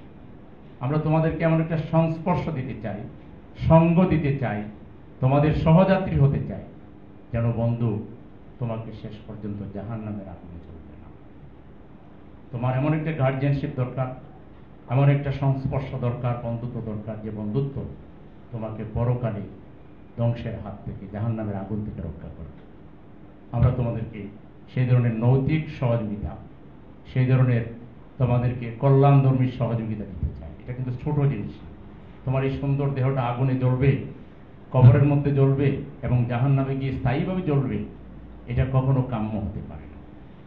তাহলে আমাদের পারলৌকিক জীবন নিয়ে ভাবতে হবে এবং সেই জীবনে আমরা দৃঢ়তার সহিত বলতে পারি, আমাদের চাইতে বিশ্বস্ত বন্ধু তোমরা কাউ হতে পারবে না। তোমাদের একটা পরহেজগারী জীবন, আল্লাহওয়ালা জীবন, নির্দোষ জীবন, গুনাহমুক্ত জীবন। 100% গুনাহমুক্ত আমরা আমাদেরকেও দাবি করি না, কিন্তু মোটা দাগে ওই পাপ পঙ্কিলতা থেকে, বিপদগামিতা থেকে, ধ্বংসের রাস্তা থেকে তোমাদেরকে বাঁচানোর একটা পরিবেশ আমরা দিতে পারবো, যেটা আমরা ছাড়া বাংলাদেশের কোনো ইউনিভার্সিটি দিতে পারবে না, মাদ্রাসা দিতে পারবে না, কোনো রাজনৈতিক প্রতিষ্ঠান, কোনো সামাজিক প্রতিষ্ঠান কেউ দিতে পারবে না। এটা শুধু আমরা দিতে পারবো। একটা জান্নাতি পরিবেশ আমাদের এই সংগঠনের এনভায়রনমেন্টে, এটা আর কোথাও নেই। নাম্বার ওয়ান হলো এটা। এই ক্ষেত্রে একসাথে বলে দিই, আমরা যদি দায়িত্বে আসি তাহলে তরুণ সমাজকে নিয়ে প্রথমত শিক্ষা ব্যবস্থাটাকে আমরা এমন করবো যে প্রাইমারির কথা বলবো, প্রাইমারি শিক্ষা থেকে হায়ার এডুকেশন, সেকেন্ডারি শিক্ষা, তারপরে হায়ার এডুকেশন আমরা এমনভাবে সাজাবো যে সেকেন্ডারি পাস করার সাথে সাথে এট এ টাইম হায়ার এডুকেশনের জন্য তুমি প্ল্যান করতে পারবা নিজের উপার্জিত টাকা। ইন্টারমিডিয়েট পাস করবা, এট এ টাইম পার্ট টাইম তুমি চাকরিও করবা, আবার তোমার হায়ার এডুকেশনের পার্টটা তুমি চালাবা। মা বাবাকে তোমাকে নিয়ে কোনো কষ্ট করতে হবে না। এই ধরনের একটা এডুকেশনের চিন্তা আমরা করি। আমরা শিক্ষক ট্রেনিং দিয়ে তৈরি করব যারা প্রাইভেট আর পড়তে হবে। এখন দেখো এট এ টাইম তোমাকে স্কুলে কলেজে মাদ্রাসায় বেতন দিতে হয়, আবার সাইমালটেনিয়াসলি তোমাকে আবার প্রাইভেট পড়ে প্রচুর পরিমাণ মা বাবার টাকা খরচ করতে হয়। এই রাস্তাটা আমরা বন্ধ করে দেব।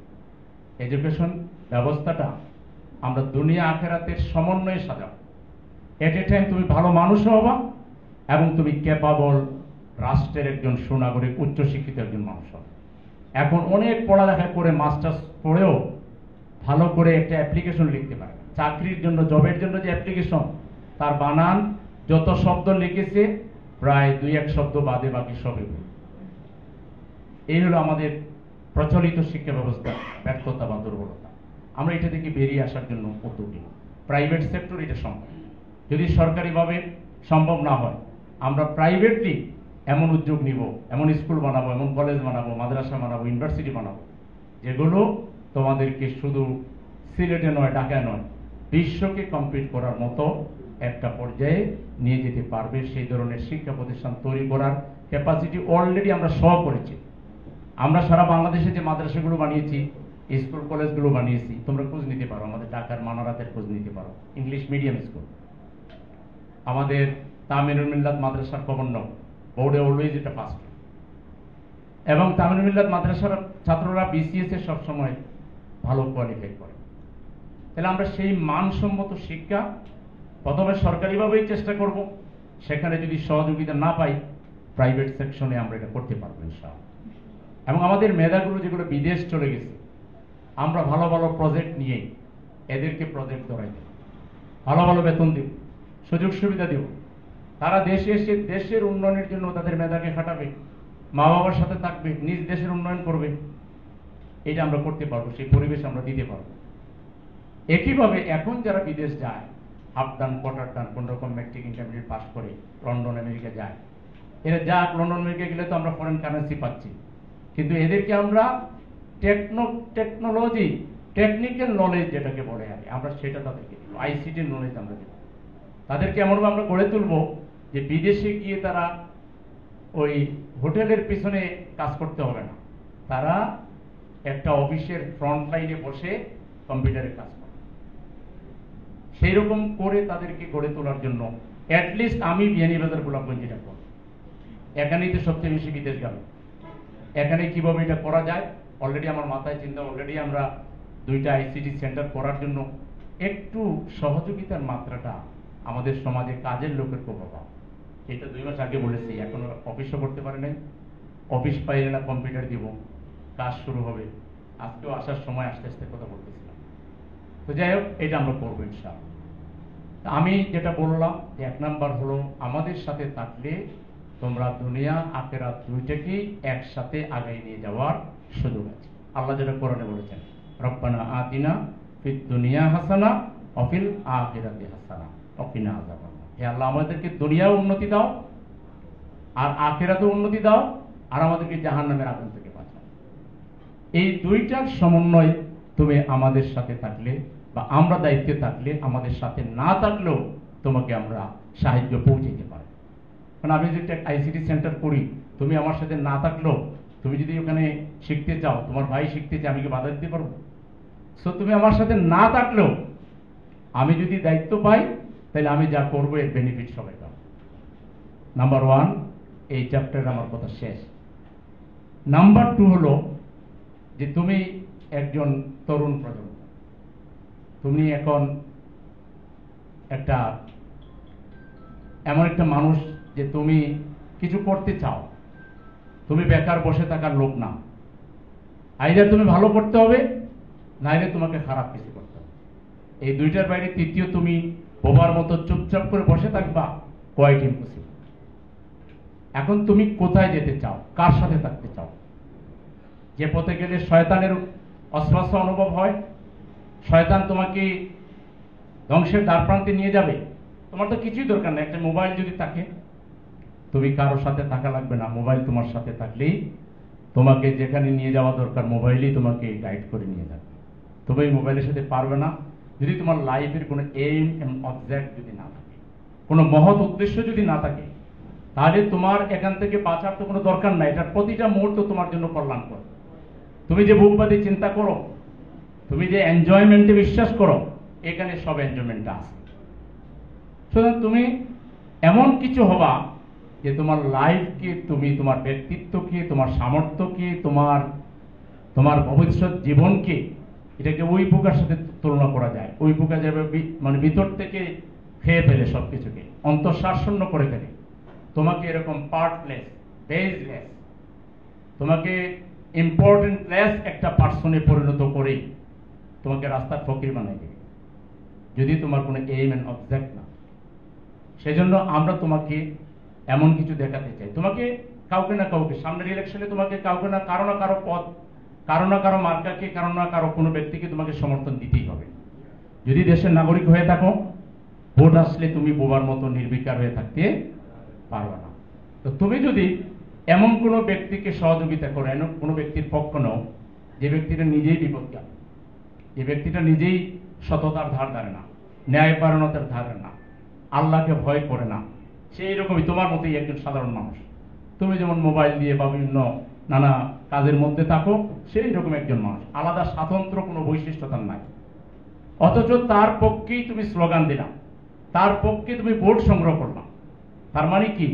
তুমি একদিকে তাকে সমর্থন করলাম, অন্যদিকে তার সমর্থনের পক্ষে তুমি একজন সংগঠক হিসেবে ভূমিকা পালন করো। তাহলে ডাবল কাজ তুমি করলাম। একটা হলো সমর্থন দিলাম, ওই সমর্থনের ভিত্তিতে ওই লোক যত টেন্ডারবাজি করবে, চাঁদাবাজি করবে, চুরি ডাকাতি করবে, তসরুফ করবে, তার দায় তুমি ঘরে বসে পাবা, যেহেতু তুমি তার সমর্থক। আর দ্বিতীয় হলো তুমি তার অর্গানাইজার, আরো লোককে এখানে তুমি অংশগ্রহণ করিয়েছ, তাহলে এইসব দায় কিন্তু তোমাকে নিতে হবে। আর তুমি যদি অপেক্ষাকৃত 100% ভালো মানুষ কেউ নাই, আমি নিজেরও 100% ভালো মানুষ মনে করি না, কিন্তু অপেক্ষাকৃত ভালো মানুষটাকে যদি তুমি গ্রহণ করো, তাহলে তোমার বিবেকের দায় থেকে তুমি বেঁচে গেলা। আল্লাহর কাছে যদি কোনো প্রশ্ন আসে, ফেরেশতারা যদি প্রশ্ন করেন, তাহলে তুমি এটুকু জবাব দিতে পারবা যে আমার বিবেক অনুযায়ী অপেক্ষাকৃত ভালো মানুষকে আমি সমর্থন করেছি, সহযোগিতা করেছি, এবং এই সমর্থন সহযোগিতার কারণে যত ভালো কাজ সমাজে হবে, সংগঠিত হবে, এরও একটা রেসপন্সিবিলিটি, এর একটা দায়, এর একটা ন্যায্য হিস্সা তোমার আমল নামায় যোগ হবে। অর্থাৎ ভালো কাজটা তুমি পাও, তুমি মরে গেলেও তুমি পাও। এখন তোমাকে সিদ্ধান্ত নিতে হবে যে তুমি কোন পথে যাবা, কার সাথে সহযোগিতা করবে, এটা তোমার নিজস্ব ডিসিশনের বিষয়। আমি বলবো, আমাকে যদি সহযোগিতা করো, পরকালীন বিষয়টা তো আমি বললামই, দুনিয়ায়ও তোমাদের এই যুব সমাজের এই তারুণ্যের সর্বোচ্চ মর্যাদা দেওয়ার জন্য আমি চেষ্টা করব। তোমরা কেউ এখানে বলছো একজন যে অতীতে তো এরকম, আমার জানা মতে আমাদের প্রচলিত রাজনৈতিক দলের নেতারা এরকম তরুণদেরকে নিয়ে প্রশ্ন শোনা, আনসার দেওয়া, আমি অন্তত, তোমরাই বলো এই বিপ্লব উত্তর আমি তোমাদের সাথে কয়বার বসলাম। দ্যাট মিনস আমি এটাকে ওয়েলকাম জানাই, তোমাদের সাথে আমি মিশতে পছন্দ করি, আর তোমরাও ডাকলে আসতেছ। এরকম সাধারণত আমাদের যারা ক্যান্ডিডেট থাকে, তারা যেটা করতে পারে, তোমার কিছু টাকা ধরাই দিতে পারে, কিছু বিড়ি সিগারেট ধরাই দিতে পারে, পারলে একটা পিস্তলও দিয়ে দিতে পারে, যা বেড়া মাস্তানি কর, তুই আমার পক্ষে কিন্তু থাকবে। এর চেয়ে বেশি ধৈর্য ধরে তোমার প্রশ্নোত্তর শোনা আর জবাব দেওয়া, আর এরকম একটা ফ্রেন্ডলি অ্যাটমসফিয়ার তৈরি করা, এটা প্রচলিত রাজনীতিতে আমার জানা মতে নাই। তোমাদের এখানে যদি হয়ে থাকে অতীতে, এটা এক্সেপশন, এটা হওয়ার কথা না। এদের এত টাইম না, এরা তো আলোয় আসতেই চায় না, নিজেকে এতটা সই করতে চায় না, দমকে মানে বগুড়া উড়াইতে চায়, মারতে চায়, আর তারা কৌশলে কিছু কাজ করে নিতে চায়। তা আমি বিশ্বাস করি ইনশাল্লাহ আমি যদি শক্তিশালী হই ভোটের মাধ্যমে, তাহলে যেটা প্রশ্ন করেছো তুমি যে বাজেট আসলে কি করবে, অবশ্যই বাজেট আসলে আমি সেই বাজেট কত আসছে এবং কি কি কারণে আসছে সেটা যুব সমাজের সামনে এবং সমাজের যারা অন্যান্য স্টেক হোল্ডার আছেন, সামাজিক ব্যক্তিত্ব আছেন, জনপ্রতিনিধি আছেন, প্রশাসনিক লোক আছেন, তাদের নিয়ে এরকম বৈঠক ডেকে পরামর্শ করে কোন কাজটা অগ্রাধিকার ভিত্তিতে করা দরকার সেগুলি আমি করব। আমি এখনই, আমি তো এমপি হই নাই, এমপি ক্যান্ডিডেটও এখনো আমাদের দল অফিসিয়ালি ঘোষণা করে নাই। আমাদের 300 আসনে ইনফরমাল বলা হয়েছে যে আপনারা আসা যাওয়া যোগাযোগ করেন, জনগণের সাথে ইন্টারেকশন করে দেন, স্ব এলাকায় চাষ করেন, কিন্তু অফিসিয়ালি কিন্তু এখনো এখানে ক্যান্ডিডেট ঘোষণা হয়। সাধারণত আমাদের প্রচলিত দেশের রাজনীতির যে বৈশিষ্ট্য, নেতারা আগে এমপি থাকুক অথবা নতুন হোক, তারা এক জুড়ি ওয়াদার কথা বলে যেটা আমরা এমপি হলে করব। এমপি হওয়ার আগে কোন রাস্তা কোন এমপি করছে, কোন স্কুল কলেজের জন্য ফান্ড বরাদ্দ করছে, কোন একটা ইনস্টেন্স যদি দেখাইতে পারো। আর এখন কি আমি শুধু ক্যান্ডিডেট, এই আসনে আরো কমপক্ষে 10-11 জন ক্যান্ডিডেট আছে। তো সেই 10-11 জন ক্যান্ডিডেটের তৎপরতা তোমরা একটু খবর নেও না, তারা কয়টা স্বনামে অ্যাপ্লিকেশন দিছে। আমি যত অ্যাপ্লিকেশন দিছি আমার নামে দিছি, অনেক জায়গায় ওনার নামও আছে, সেগুলো সাইন স্বাক্ষর করা কপি আছে, গোপনের কিছু নাই। 13টা রাস্তা বড় বড় অন দা প্রসেস তোমাদের গোলাপগঞ্জে আছে, বিয়ানীবাজারও 13টা আছে, 26টা বড় রাস্তা অলরেডি প্রসেসের মধ্যে আছে। বিয়ানীবাজার সরকারি কলেজকে 10 তলা বিল্ডিং করার কথা বলে 10 বছর থেকে মূলা ঝুলিয়ে রাখা হয়েছে। এখন তোমরা কলেজের দিকে যদি তাকাও তাহলে মনে হবে এটা সমস্ত পরিত্যক্ত জায়গায় যত পশু পাখি বাস করে এটা হলো তার উৎপাদন কেন্দ্র। এটা আমি দেখার পর আমি বললাম, আমার কোনো কলেজের লোকেরা স্মারকলিপি দেয়নি। আমি আমার লোকদেরকে বললাম যে এইটা একটু আমাকে লিখে দাও তো কি ব্যাপার। তারপরে এখানকার লোকাল জেলার যে এডুকেশন ইঞ্জিনিয়ার যে আছে, শিক্ষার যে ইঞ্জিনিয়ার যে আছে, তার সাথে কথা বললাম দেখা করে, সে কিছু আইডিয়া আমাকে দিল। এট এ টাইম আমি 3টা জিনিস প্রস্তাব করলাম যে ওখানে একটা লাইব্রেরি বিল্ডিং দিতে হবে, বিজ্ঞান ভবন দিতে হবে, এই 10 তলা কমপ্লিট করতে হবে। এবং যিনি শিক্ষা প্রকৌশলী চিফ তিনি সেটা শুনে বলছেন যে এটা আমার হাতে, এটার জন্য সচিবালয় যাওয়া লাগবে, আপনার এই 3টাই আমি করে দেবো ইনশাআল্লাহ। এইভাবে আমাদের গোলাপগঞ্জে 2টা প্রতিষ্ঠানের স্কুলের 2টা বিল্ডিং এর জন্য তারা দিয়েছে, একটা গোলাপগঞ্জ জামিয়া, একটা ঢাকা দক্ষিণ জামিয়া, এবং বেশ কয়েকটা মাদ্রাসা দিয়েছে এখানে, বেশ কয়েকটা মাদ্রাসা দিয়েছে বিয়ানীবাজার। এগুলোর বিল্ডিং এর জন্য অনুমোদন হয়েছে। এই সরকারি ফান্ড আসতে কতগুলো প্রসিডিউর আছে, সেটা জুলাই আগস্ট হবে, হয়তো ডিসেম্বরের ভিতরে দেখা যাবে ম্যাক্সিমাম কাজই হয়ে যাবে। এগুলো তো আমাকে কেউ আবেদন করে না। অনেক জায়গায় মসজিদে এসি লাগানো, কিন্তু এসি চলে না বিদ্যুতের শর্টেজের কারণে। বেশ কিছু জায়গায় ইতিমধ্যে আমি উদ্যোগ নিয়েছি, এগুলো হয়তো ফর দি টাইম বিং গুলো চলে আসবে, এই এসি লাইনগুলো চালু হয়ে যাবে। তো আমি তো যেগুলো করতেছি এগুলো আমার নিজস্ব চিন্তা থেকে, যে আমি বসে থেকে লাভ কিছু কাজ করি না। তোমরা যে দাবি দাওয়া দিচ্ছ, এই দাবি দাওয়া দেওয়ার এখন মোটেই কোনো পূর্বের রাজনীতি অনুযায়ী এটার কোনো চান্সই নাই। এটা যেটা হয় যে দাবি দেওয়া হয় এবং যারা দাবি পূরণ করবে তারাও কিছু সম্ভাব্য দাবি নিয়ে আসে, এসে বলে যে আমরা যদি পাস করি তাহলে এগুলো আমরা দিই। আর এখন আমাদের এখানে প্রায় ডজন খানিক আমি ছাড়াও ক্যান্ডিডেট আছে বিভিন্ন দলে, তারা কেউ কোনো জায়গায় বিন্দুমাত্র কোনো এরকম তারা প্রকাশ করেছে যে আমরা এই উদ্যোগ নিয়েছি, আমার কানে সেটা আসেনি। তোমরা কি শুনেছ? সুতরাং কারোর চিনেও না। তো সেই জন্যে ইনশাআল্লাহ আমি যদি আল্লাহ আমাকে শক্তিশালী করেন তোমাদের মাধ্যমে, জনগণের মাধ্যমে, তাহলে তোমাদের যুব সমাজকে সাথে নিয়ে, তরুণদেরকে সাথে নিয়ে, তোমাদেরকে ইনভলভ করে এইসব প্রজেক্টগুলো বাস্তবায়ন করার জন্য চেষ্টা করব। একটা সরকারের হিউজ বাজেট, এটা মানে কল্পনা করতে পারবো না। এত মন্ত্রণালয় কেন, প্রত্যেকটা মন্ত্রণালয়ের কাজ কিন্তু প্রত্যেকটা উপজেলায় আছে, প্রত্যেকটা ইউনিয়নে আছে, কিন্তু এগুলোর অনেকগুলোই আমরা জানি না। যারা এগুলো পায় তারা উপর থেকে বসে বসে, সেদিনই তোমাদের গোলাপগঞ্জের একজন বলল, ওই যে কোন মন্ত্রণালয়ে চাকরি করে এখানে ওদের বাড়ি থেকে চা খেলাম, যে বললো যে প্রায় 35-40 লক্ষ টাকা ওই অফিসার এই মন্ত্রণালয়, সমাজসেবা মন্ত্রণালয়, যেগুলোতে অ্যাপ্লিকেশন করলে 50,000 পাওয়া যায়, 10,000 পাওয়া যায়, এই টাকাগুলো অ্যাপ্লিকেশন করছে, সে করে নিজের জন্য অনুমোদন করে হজে চলে গেছে। এই মানে সে চাকরি করে আর সমাজসেবা, সেই তথ্য দিল আমাদের।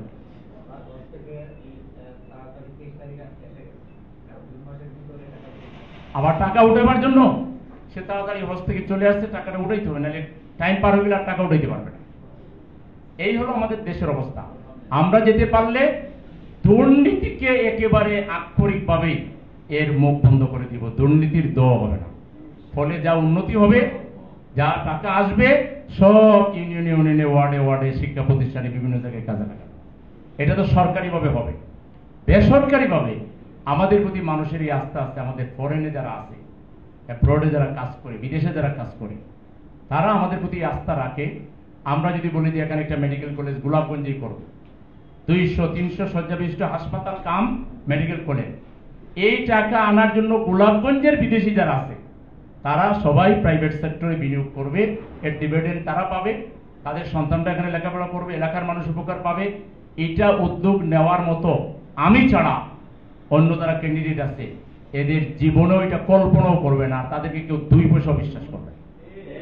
তাহলে প্রাইভেট সেক্টরের যে উন্নতিটা, এটা আমি করতে পারবো। আমার প্রতি আস্থা রেখে লোকের এটা দিবে। এখানে তোমরা কি করতে চাও তোমরাই প্ল্যান করবা। আমি বিদেশিদের কাছে যাই বলবো যে এটা আমার এলাকার লোকেরা চায়, আপনাদের এলাকার লোকেরা চায়। দেখা যাবে যে আমরা এইভাবে বিভিন্ন মেডিকেল কলেজ, হাসপাতাল, ইউনিভার্সিটি, টেকনিক্যাল শিক্ষা প্রতিষ্ঠান, কলেজ, মাদ্রাসা, বিভিন্ন আমরা উদ্যোগ, ইকোনমিক্যাল জোন আমরা করতে পারবো। শিক্ষা একটা জোন, তারপরে কৃষি একটা জোন, আমাদের হাওড়, আমাদের কৃষি খাতের যে জমিগুলো আছে এগুলো থেকে কিভাবে আমরা বেশি ফসল উৎপাদন করতে পারি, ফসল যাতে বেশি ন্যায্য মূল্যে কৃষকরা দাম পায়, এইসব অনেক কিছু জনকল্যাণমূলক কাজ। এটা শুধু তারাই করতে পারবে যাদের একটা মানবিক সমাজ প্রতিষ্ঠার ধারণা আছে, ধ্যান ধারণা আছে, চিন্তা আছে, এই ব্যাপারে পূর্ব অভিজ্ঞতা আছে। এটা ছাড়া আমাদের নর্মাল যারা এমপি হয় এগুলো আসলে কোন মন্ত্রণালয়ে কি আছে এটাও জানে না, কতটা মন্ত্রণালয় আছে এবং কোন মন্ত্রণালয়ে কি, এই যে এখন পারতেছে না, কেন পারতেছে না তারা জানে না। এবং সে গেলে কোন এক জায়গায় সচিব তো তার সাথে দেখাও করবে না। তারা শুধু স্কুল কমিটি যেটা পারবে, স্কুলের কমিটি, কলেজের কমিটি, কিন্তু সে যে সচিবের সামনে যাইয়া অ্যাপ্লিকেশন করে সাইন করে আনবে তার এই ক্যাপাসিটি তো থাকতে হবে। বা কোন মন্ত্রণালয়ে কোন কাজটা আছে এটা তো তার জানা লাগবে, সে তো সেটাও জানে না। তার হলো বাপ বাটোরা, দিন শেষে সব মুড়িদানটা কি করলো, দাও নিজেরটা আগে দাও। এটা ছাড়া এদের মাথায় কোনো কল্যাণ নেই। সুতরাং আমরা যদি শক্তিশালী হই তাইলে এখানে যতগুলো মন্ত্রণালয় আছে তার যতগুলো কাজ এখানে আছে সবগুলো কাজ আমরা এখানে যা দেওয়ার কথা তার চেয়ে বেশি আনতে পারবো ইনশাআল্লাহ। তোমরা দেখো না, ডিসেম্বর পর্যন্ত যদি 2 উপজেলার 26টা রাস্তা শুরু হয়, তো তোমাদের অতীত মন্ত্রী সাহেব 25 বছরে যা করছে, আমি তো এমপি হওয়ার আগেই মানে 1 বছরে তার চেয়ে বেশি একটা মন্ত্রীর জন্য বছরে 20-25 কোটি টাকা বরাদ্দ থাকে। তাহলে 5 বছরে কত লাগে এমপির জন্য, এমপির জন্য 100 কোটি টাকা। তো তোমার এই 26টা রাস্তা তো কয়েকশো কোটি টাকার কাজ। আমি যা যেগুলো অলরেডি স্যাংশন হয়েছে এগুলো যখন এসে যাবে, এগুলো নানা প্রক্রিয়া আছে। প্রথমে ওখানে অ্যাপ্লিকেশন করলাম, তারা ওখানে পাঠায় যেত ওটা সম্ভাব্যতা যাচাই করে দেওয়ার জন্য। পাঠাইলো যে ঠিক আছে এটা করা যায়, আবার এস্টিমেট দাও, এবার এস্টিমেট করে পাঠায়। তারপরে ওরা এখান থেকে এসে বৈঠক করে স্যাংশন দেয়, স্যাংশন দেওয়ার পর এটা টেন্ডার হয়, টেন্ডার হওয়ার পরে তারপরে এটা কাজ শুরু হইতে হইতে ওরা যখন কাজ শুরু করে তখন বেশ কিছু সময় লাগে। আমরা আশা করছি জুলাই আগস্ট থেকে কিছু কিছু কাজ শুরু হবে, ডিসেম্বরের ভিতরে, জানুয়ারির ভিতরে বেশ কিছু কাজ দৃশ্যমান হবে ইনশাআল্লাহ। তো আমি যদি তোমাদের দ্বারা সহযোগিতা পাই এবং তোমরা যদি সহযোগিতা করো, আমি তোমাদের কাছে একটাই বলবো, আমার টাইম হলো 50 মিনিট পর্যন্ত, আর 7 মিনিট আছে। আমি যদি তোমাদের সহযোগিতা পাই তাইলে আমি বিশ্বাস করি যে এমন কিছু কাজ করতে পারবো শিক্ষার ক্ষেত্রে, স্বাস্থ্যের ক্ষেত্রে, কৃষির ক্ষেত্রে, তারপরে আমাদের যুব সমাজের ক্ষেত্রে, শ্রমিকদের ক্ষেত্রে। আমি তো আশা করি গোলাপগঞ্জ বেরিয়াবাজার কোনো বেকার যুবক থাকবে না, হোক সে শিক্ষিত হোক সে অশিক্ষিত। তার জন্য কোনো না কোনো অ্যারেঞ্জমেন্ট আমরা করে নিব ইনশাআল্লাহ। সিলেটে করব, গোলাপগঞ্জে বেরিয়াদের করব, প্রয়োজনে ঢাকায় ডেপ্লয়েড করব, সারা বাংলাদেশে তো আমার হাতে আছে। প্রয়োজনে বিদেশ পাঠানোর বিশেষ কর্মসূচি নিব, এবং সেটা ট্রেনিং প্রাপ্ত যুবক, কোনো এমএচআর যুবক বিদেশ যাবে, ফ্লুয়েন্টলি ইংলিশে কথা বলবে, অ্যারাবিকে কথা বলবে, আইসিটির উপর তার দক্ষতা থাকবে, বাঘের বাচ্চার মতো প্লেন উড়ে ইংলিশে কথা বলবে, তারপরে ওখানে যাইয়া ফাটাফাটি চাকরি করবে। সেরকম করে ছাত্র এবং যুবকদেরকে গড়ে তোলার জন্য আমি কিছু চিন্তা আছে, এগুলো হিউজ বাজেটের ব্যাপার আছে। এখন আমি চাইলেই ওভারনাইট এগুলো করতে পারবো না, এখনো তো তার কিছুটা প্রাথমিক স্তরের কাজ করতে পারবো, সেটা করার জন্য আমি চেষ্টা করছি। প্রত্যেকটা হাই স্কুল কলেজে একটা করে ল্যাব আনার জন্য চেষ্টা করছি, প্রত্যেকটা প্রাইমারি স্কুলকে সংস্কার করার জন্য চেষ্টা করতেছি। অনেকগুলো বাজেট বলেছি যে 50টা হুইল চেয়ার দিব, হুইল চেয়ার যারা ডিজেবল তালিকা দেন, এখনো দিতে পারেনি, চেষ্টা করছি। বলছি 50টা এতিম মেয়ে দেন, যাদের মেয়ের হাজবেন্ড এবং মেয়ের 1 টাকা খরচ হবে না, টোটাল খরচ আমি বহন করব, এবং রাজকীয় বিয়ের অনুষ্ঠান করব। যদি তারা আয়োজন করতে পারে তোমরা হেল্প করবা, তাইলে তোমরাও বিয়ের অনুষ্ঠানের একজন মানে সদস্য হবা, দাওয়াত প্রাপ্ত হবা। এবং তুমি আমি তো বিয়ে করে ফেলছি, তোমরা তো অনেকে বিয়ে করো নাই, আমি যে বিয়ে করি নাই তার চাইতে অনেক মাশাআল্লাহ জমকালো বিয়ে হবে, এবং 1 পয়সাও মেয়েরও খরচ হবে না, ছেলেরও খরচ হবে না। তোমরা চিন্তা করো আমি কোথায় চলে গেছি। 50টা মেয়ে দাও, এখানে ওপেন বিয়ের অনুষ্ঠান হবে। গোলাপগঞ্জের সবচেয়ে বড় যেটা মানে কমিউনিটি সেন্টার আছে, সেখানে আমরা প্রয়োজনে সিলেটে গিয়ে আমানুল্লাহ করবো, এভাবে দক্ষিণ সমাজে একটা হয়েছে কুশিয়ারা সেন্টারে করব, এবং সেখানে ওদের আসা যাওয়া, শাড়ি লুঙ্গি প্যান্ট পান্ট যা লাগে, মানে খাট পালং থেকে শুরু করে সব এভরিথিং আমরা দিব। এই যে আমার মাথায় গোলাপগঞ্জ নিয়ে, এটা তোমাদের জন্য 50টা বলছি, বিয়ানীবাজারের জন্য 50টা বলছি, দুইটা আলাদা অনুষ্ঠান হবে। তাইলে এবার বুঝো আমি মাথা কত দূর নিয়ে চলে গেছি অলরেডি। আমি এখন পর্যন্ত তোমাদের কাছ থেকে এই ব্যাপারে ওই বসে একটু খাওয়া দাওয়া করা ছাড়া এখনো কোনো ভালো ইঙ্গিত পাই নাই যে সেলিম ভাই আপনি আগান, আপনার জন্য যা করা লাগে আমরা করব। সেটাও তোমরা বলো না, করবা কি? সবাই রাজি আছো? এখন আমার কাছে একটা ওয়াদা দিলে আবার অন্য একজন এসে যদি বলে যে আর্টিফিশিয়ালি যে আমি এরকম আকাশে উঠে দিব, তোমরা কি ওয়াদা চেঞ্জ করবা? হয়ে গেছে না? তাহলে তোমরা সাথে সবাই আমার সাথে থাকবে ইনশাআল্লাহ। তোমরা থাকো কিছুদিন। তুমি যে বলছিলা গ্যাসের মন্ত্রী আমি দেখা করছি ফয়জুল কবিরের সাথে। আমি দেখা করে গ্যাস সম্পর্কে আলোচনা করেছি।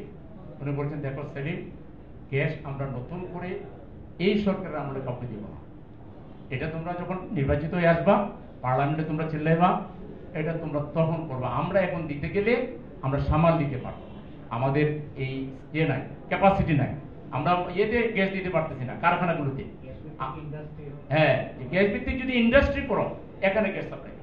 আরেকটা প্রস্তাব তিনি দিচ্ছেন, তোমাদের জানাই, তিনি বলছেন যে তোমার এলাকায় আমি 50% সিলিন্ডার দিয়ে দেব। তুমি গোলাপগঞ্জ বেনিবাজারে যাদের বাসায় গ্যাস নাই, আপাতত 50% সিলিন্ডার নিয়ে তুমি এটা কভার করার চেষ্টা করো। আর তোমরা এমপি হয়ে সরকার গঠন করো, অথবা তোমরা যখন এমপি হয়ে আসবা তোমরা বাকিটা ওই নির্বাচিত সরকারের সময় বোঝাপড়া দামে। তাই তো এটা এখন 600 টাকা পাইবা। হ্যাঁ, এটা এখন ওই প্রাইস, এটা আমাকে উনি ওয়াদা দিচ্ছেন, এটা উনি ওয়াদা দিচ্ছেন। আমি বললাম যে এগুলো তো আবার কারে আপনারা এজেন্ট বানাবেন, সে আবার এখানে লাভ করবে কিনা। বলছে এটা অসুবিধা নেই, তুমি দরকার হলে আমাকে সহযোগিতা করবে। এটা হয়তো আমরা একটা ব্যবস্থা করতে পারবো, আমরা একটা আলাপ করবো। তো তোমাদের জানাই দিলাম যে ওনারা যেটা বলছেন যে ইন্টারিম গভর্নমেন্টের সময় ওনারা এই রিস্ক নেবেন না, কারণ ওনারা পরিস্থিতি যেটা সামাল দেওয়ার দরকার নাই সেটাও এসে তাদের উপরে পড়ে যাচ্ছে। এখন নতুন ওই উইন্ডো যদি তারা ওপেন করে এটা তারা সামাল দিতে পারবে না। এই জন্য বলছি যে এটা নির্বাচিত সরকারের সঙ্গে তোমরা ইনশাল্লাহ আমাদের হাতে যদি দায়িত্ব আসে এটা নিয়ে আমরা যা করা লাগে তার সবই করবো। কারণ গ্যাস যাবে এখান থেকে সারা বাংলাদেশ চলবে, তাহলে সারা বাংলাদেশ বন্ধ থাকুক, আগে এখানে গ্যাস নিশ্চিত করেন। আমরা তো সেটাই বলবো, তাই না? 1% গ্যাস যদি এখানে রিজার্ভ রেখে অন্য জায়গায় নেওয়া হয়, এই দাবি আমাদের 1 নম্বরে থাকবে ইনশাআল্লাহ, এটা আমরা রাখবো। তো এই জন্য এখন যেটা কথা তোমাদের কাছে একটা দাবি রাখি, তোমাদের যেটা বলছো যে এখানে শহীদ চত্বর যেটা হওয়া দরকার, এটা আমি আজকে এখান থেকে প্রোগ্রাম শেষ করে পারলে জিওনকে যদি পাই, জিওনকে পাই কথা বলবো, নাইলে কালকে আমার পক্ষ থেকে ডেলিগেশনটা তোমরা একটা স্বাক্ষর দিয়ে যাও এখানে, তোমাদের সবার স্বাক্ষর দাও যে তোমরা শহীদ চত্বর চাও। এইটার উপরে আমি একটা ফরওয়ার্ডিং লিখে সাইন করে ওনাকে জমা দিই। না এইটুকু যথেষ্ট। আরে এবার আবার দাও আমারে, আমি একটা ফরওয়ার্ডিং দিব, আগে তো আমি ফরওয়ার্ডিং দিই না।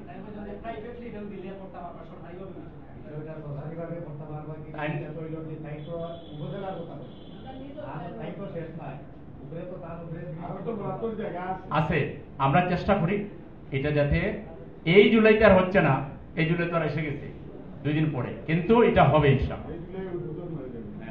আমরা উদ্বোধন করে দিব, উদ্বোধন করে গভর্নমেন্ট যদি এখান থেকে লোকাল গভর্নমেন্ট যদি দিতে পারে আলহামদুলিল্লাহ, নাইলে আমি মিনিস্ট্রিতে কোথাও, এবং আমাদের জুলাই ফান্ড আছে তো আলাদা, সেই ফান্ড থেকে টাকা আনার চেষ্টা করবো, এটা সমস্যা নয়। কেমন? এটা আমরা চেষ্টা করবো এখন। হ্যাঁ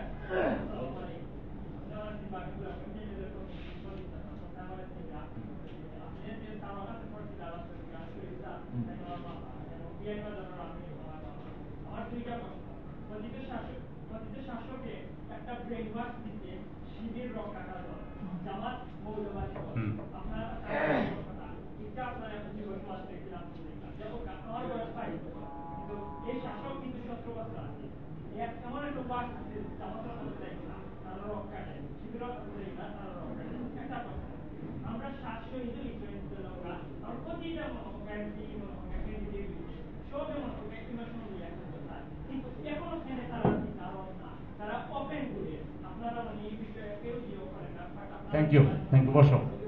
এখন তোমার প্রশ্নের কারণে সময় বাড়বে, আর আমার টাইম শেষ, কিন্তু আমি কনক্লুশনে চলে আসছিলাম, এখন এনাদার 10 মিনিট লাগবে উনি প্রশ্ন করার কারণে। তো প্রশ্নের উত্তরটা এই, প্রথম হইল প্রত্যেক ভালো জিনিসের একটা নকল থাকে, পচা সাবানেরও নকল আছে, ঠিক আছে কিনা? হুইল সাবান যেগুলো আছে এগুলো দেওয়া প্রত্যেকটা নকল আছে। শিবির যেহেতু একটু ভালো সংগঠন, মেধাবী সংগঠন, দেখছো ঢাকা বিশ্ববিদ্যালয়ের শিবির কি সুন্দর সুন্দর প্রোগ্রাম করে, গরু জবাই করে ঈদের সময় সবাই খাওয়ায়, হসপিটাল বানাই দিতেছে, মৌসুমী ফল খাওয়াচ্ছে, কত সুন্দর সুন্দর প্রোগ্রাম দেখছো না মেধাবী এরা। তো শিবির যদি রক ঠান্ডা পানির বানাই দিচ্ছে, তাই না? তো শিবির যদি রক কাটা হইতো আর ছাত্র সমাজ এটা যদি গ্রহণ করতো, শিবির এখন ঢাকা বিশ্ববিদ্যালয় এগুলো করতে পারত না। আর বিগত জুলাই আন্দোলনে তোমরা নেতৃত্ব দিয়েছো, কিন্তু তোমাদের পিছনে বিশেষ করে ঢাকা বিশ্ববিদ্যালয়ের সবচেয়ে বড় ব্যাকআপ শক্তি ছিল শিবির। শিবির যদি সহযোগিতা না করতো, লজিস্টিক্স না দিত, এই আন্দোলন এই জায়গায় আসতে পারত। তো সুতরাং শিবিরের সম্পর্কে যে কথাগুলো, এটা জাস্ট বিরোধীদের একটা হাতিয়ার কৌশল, এইটা এখন অলরেডি মানে একটা অ্যাবান্ডেন্ট ম্যাটার হয়ে গেছে, এটা এখন আর ওইরকম আলোচনা নাই। বিশেষ করে জামাতের যুদ্ধাপরাধের যে মামলাগুলো বিচার করেছিল, এই বিচারের একটা রায় ফাঁসি বাকি ছিল, আল্লাহ তাকে বাঁচিয়ে রাখছেন আজহারুল ইসলাম। এই রায়ে ব্রিটেনের আদালত বলছে যে জেনোসাইড অফ জাস্টিস, যে এই বিচারে জাস্টিসকে গণহত্যা করা হচ্ছে, ব্রিটেনের আদালত বলছে। আর বাংলাদেশের আদালত বলছে এটা হচ্ছে বিচারের নামে কি অবিচার করা হয়েছে। তো ওনাকে ফুল খালাস দেওয়া হয়েছে। তার মানে কোর্ট থেকে প্রমাণিত হয়ে গেল আমাদের বিরুদ্ধে তৎকালীন রাষ্ট্র যেগুলো অপবাদ দিয়েছিল এগুলো সত্য না। 2 নম্বর হলো যে বিচারটা আগাচ্ছে, বিচারের কতগুলো প্রসিডিউর আছে, এগুলো একটু লেন্দি। আমাদের বিচার করতে গিয়ে তো হাসিনার প্রায় 15 বছর চলে গেল, কয়টা বিচার করতে পারছে? তখন তো 0 টলারেন্স, যা খুশি তাই করো, তাই না? পুরো রাষ্ট্রযন্ত্র তাদের হাতে। এখন আমাদের ইউনূস সরকার যা করতেছে একটু রয়ের সয়ে করতেছে, ইন্টারন্যাশনাল কমিউনিটি যেন বললাম। তুমি শিবির কি বলবা? ইউনূস সাহেব ওয়ার্ল্ড ওয়াইড খ্যাত একজন ব্যক্তি, তাকে বলতেছে জঙ্গি। ভারত থেকে বলা হচ্ছে যে সে জঙ্গি শাসন কায়েম করেছে, বিকজ অফ তিনি ভারতের বিরুদ্ধে সোচ্চার করেন। তিনি বলছেন বাংলাদেশকে বেশি করবেন না, 7 সিস্টার ঠিক থাকবে না, এরকম কথা বাংলাদেশের কোন নেতা অতীতে বলতে পারে না। সেই ইউনূস সাহেবই তাদের কাছে জঙ্গি নেতা। আর জামাতকে তো বলবে না, তো কারে বলবে? জামাতের মাথায় তো টুপি থাকে, দাঁড়িয়ে আছে, বুঝো না? এগুলো হলো জনগণকে একটা বিভ্রান্ত করার একটা পথ, যে মানুষ এটা, কিন্তু এইটা এখন আর মানুষ খায় না। এখন বাংলাদেশে সবচেয়ে জনপ্রিয় দলের মধ্যে, সবচেয়ে জনপ্রিয় নেতাদের মধ্যে যদি তুমি ভোটিং দাও, তাহলে জামাতের ডাক্তার শফিকুর রহমান বাংলাদেশের এখন সবচেয়ে জনপ্রিয় নেতা, এবং তিনি সিলেটেরই মানুষ। তার বক্তৃতা শুনে না একটা কাজের মহিলা থেকে শুরু করে উচ্চ শিক্ষিত মহিলা পর্যন্ত সবাই তন্ময় হয়ে তার কথা শুনে। তার কথার মধ্যে জাস্টিফিকেশন থাকে, দেশপ্রেম থাকে, দৃঢ়তা থাকে। তো সুতরাং আগের ওইগুলো আর এখন খুব একটা চলে না, ওটা পচা জিনিস, ওগুলো শেষ। আর দ্বিতীয় হলো যেটা বলেছ যে বিচার, এটা অবশ্যই ত্বরান্বিত হবে। বিচার এরই মধ্যে জুলাই, আগস্ট, সেপ্টেম্বরের মধ্যে 2-4টা ফাঁসির রায় কিংবা যাবজ্জীবন রায় হয়ে যেতে পারে আল্লাহ চাইলে। কারণ এই বিচার সম্পর্কে তো অগ্রিম কিছু বলা যায় না। আমরা ধারণা করছি যে বিচার দ্রুতই হবে এবং বিচারের রায়ও দ্রুত পাওয়া যাবে ইনশাআল্লাহ। তো এটার পরে আরো প্রসিডিউর আছে, তারা হাইকোর্টে যাবে, হাইকোর্ট যদি বহাল রাখে তারা অ্যাপিলেট ডিভিশনে যাবে, অ্যাপিলেট ডিভিশনের শুনানির পরে রায় কার্যকর করতে হবে। এখানে তাড়াহুড়ো করে লাভ হবে না, বিচারের উপরে কোনো হস্তক্ষেপ করা যায় না, বিচার তার নিজস্ব গতিতে চলবে। আমরা রাজনৈতিক জায়গা থেকে যতটুকু চাপ দেওয়ার দরকার সেই চাপটা দেব। লাস্ট ফাইনাল কথা, তোমাদের প্রতি আমি একটা সহযোগিতা চাই। তোমরা যে আমাকে ভালোবাসো, বললা যে সহযোগিতা করবা, আমি এখন একটা কাজ দিই, তোমাদেরকে অ্যাসাইনমেন্ট দিই। ওই পিছনে যে 2-3 গ্রুপ কথা বলতেছে, এরা কি করবে? এই তোমরা মাইক দেই, এই বন্ধুরা, হ্যালো, মাইক দেই, মাইক দেবো কিনা? আমার শোনো, লাস্ট একটা অ্যাসাইনমেন্ট দিচ্ছি, কথা তো পরে বন্ধুরা বন্ধুরা বলতে পারবা, একটু শোনো। আমার তো চাইলেও একটু পরে আর পাবা না। আমি তোমাদেরকে একটা সহযোগিতা চাই। তোমরা অ্যাটলিস্ট এ পর্যন্ত তোমার যে স্টাডি, সেই স্টাডি অনুযায়ী তোমরা মনে করো যে কামিং ইলেকশনে গোলাপগঞ্জ, বিয়ানীবাজারে এখান থেকে আমি নির্বাচিত হই, এটা যদি তোমরা চাও, পছন্দ করো, দাঁড়িপাল্লা মার্কাকে যদি তোমাদের মার্কা হিসেবে নিতে পারো, তাহলে তোমাদের ফ্যামিলি মেম্বার, তোমাদের রিলেটিভ, তোমাদের নেইবার, তোমাদের আরো যারা পরিচিত জন আছে, তাদের মধ্য থেকে অ্যাটলিস্ট তোমরা 20 জন করে আরো বন্ধু তোমাদের খাতায় নাম লিখবা।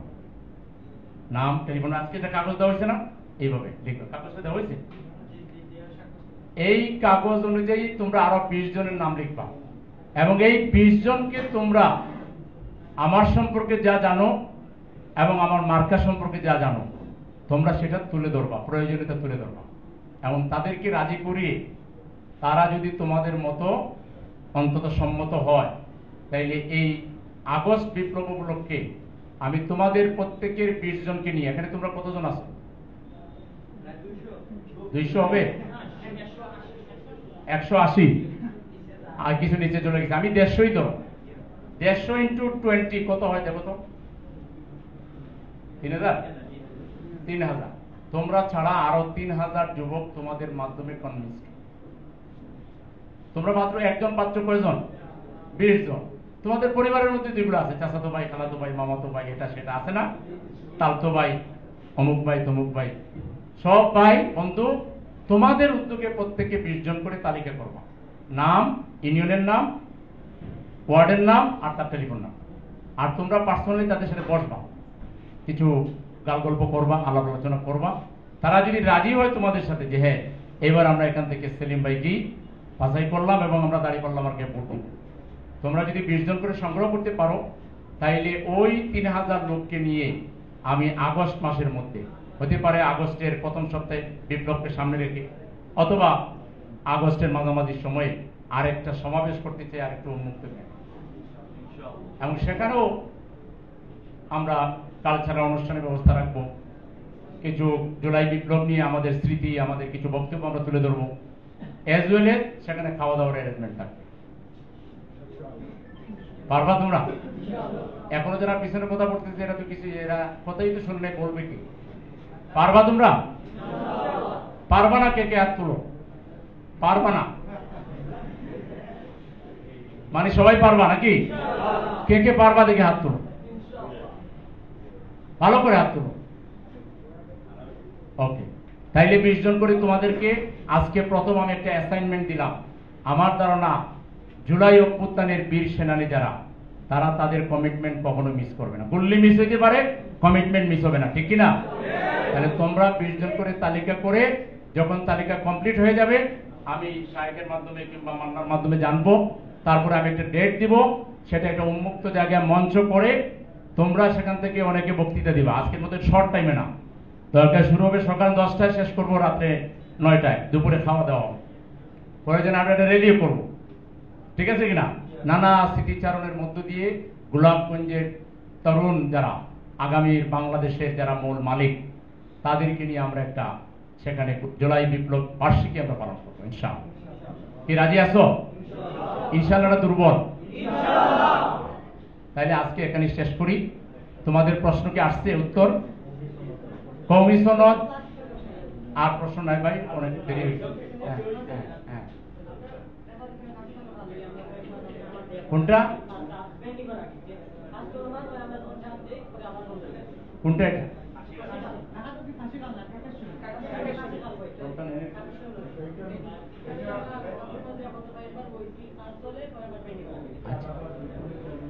আমার ধর্মই হলো আমি কোথা থেকে কোনো কাজ পাইলে ওইটা একটা পর্যায়ে না পৌঁছানো পর্যন্ত আমার বমি ঠিক মতো হয় না।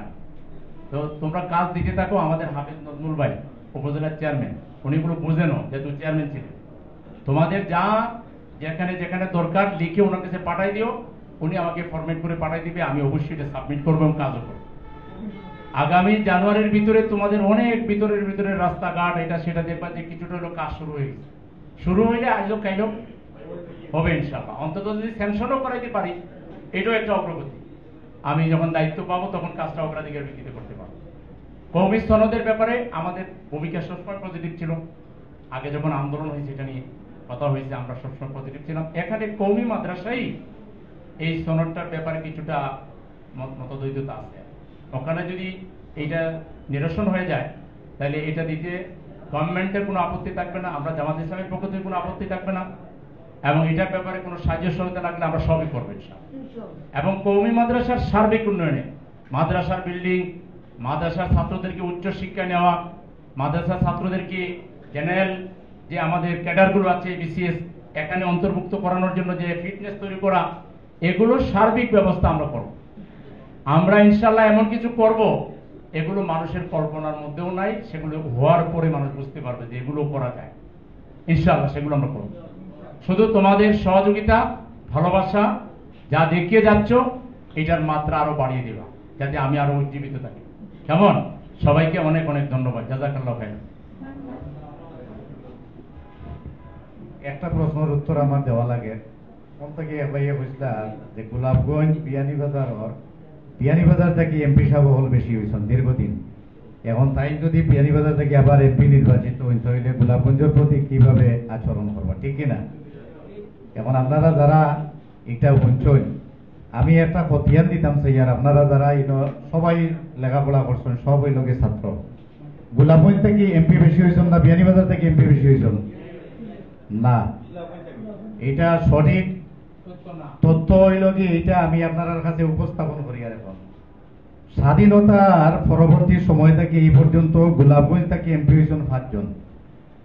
1 নম্বর হইলা কি অ্যাডভোকেট আব্দুর রহিম সাহেব, নাম হচ্ছে ধানবাড়ি না রাফিং গাছলা আওয়ামী লীগ করতাম, তাই না আওয়ামী লীগ থেকে হইলে কি এমপি হয়েছিল আব্দুর রহিম সাহেব।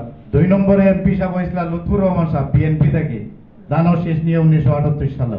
জিয়াউর রহমান ধানবাড়ি হইল কি বাদে ভাষা। 3 নম্বরে এমপি হয়েছিল এরশাদ সবর আমল AKM গৌসুদ্দিন সাহেব না, 86 সালে হয়েছিল আবার মকবুল হোসেন লেসুমিয়া, সৈয়দ মকবুল হোসেন লেসুমিয়া। আবার এই গোলাপগঞ্জ সুন্দিশাইল বাড়ি আমুলা ইউনিয়নের। তুমি তাই কনিও কয়জন? গোলাপগঞ্জ থেকে কয়জন? 3 জন। আবার হইল কি এরশাদ সবর আমল আবার নির্বাচিত হয়েছিল এজন হইল কি এমপি হয়েছিল AKM গৌসুদ্দিন সাহেব। তাই পরবর্তী সময় একটা মার্ডার কেসের আসামি হইয়া এরপরে তাই বলাতক তাকিয়া আবার করোনার সময় তাই মারা গেছেন ধানবাড়ি গোলাপগঞ্জ উপজেলার বুধবাড়ি বাজার ইউনিয়নের সুন্দরপুর গ্রাম। এরপরে এমপি নির্বাচিত হয়েছিল আবার সৈয়দ মকবুল হোসেন লেসুমিয়া। এরপরে লেসুমিয়ার আগে আবার হইল কি এমপি নির্বাচিত হয়েছিল শরফুদ্দিন খসরু সাহেব, ধানবাড়ি আছিল বাদেশ্বর। 91 থেকে 96 পর্যন্ত, তাই নি 2টার মাসলা। এরপরে আবার 2001 সাল থেকে আবার নির্বাচিত হইলা সৈয়দ মকবুল হোসেন লেসুমিয়া।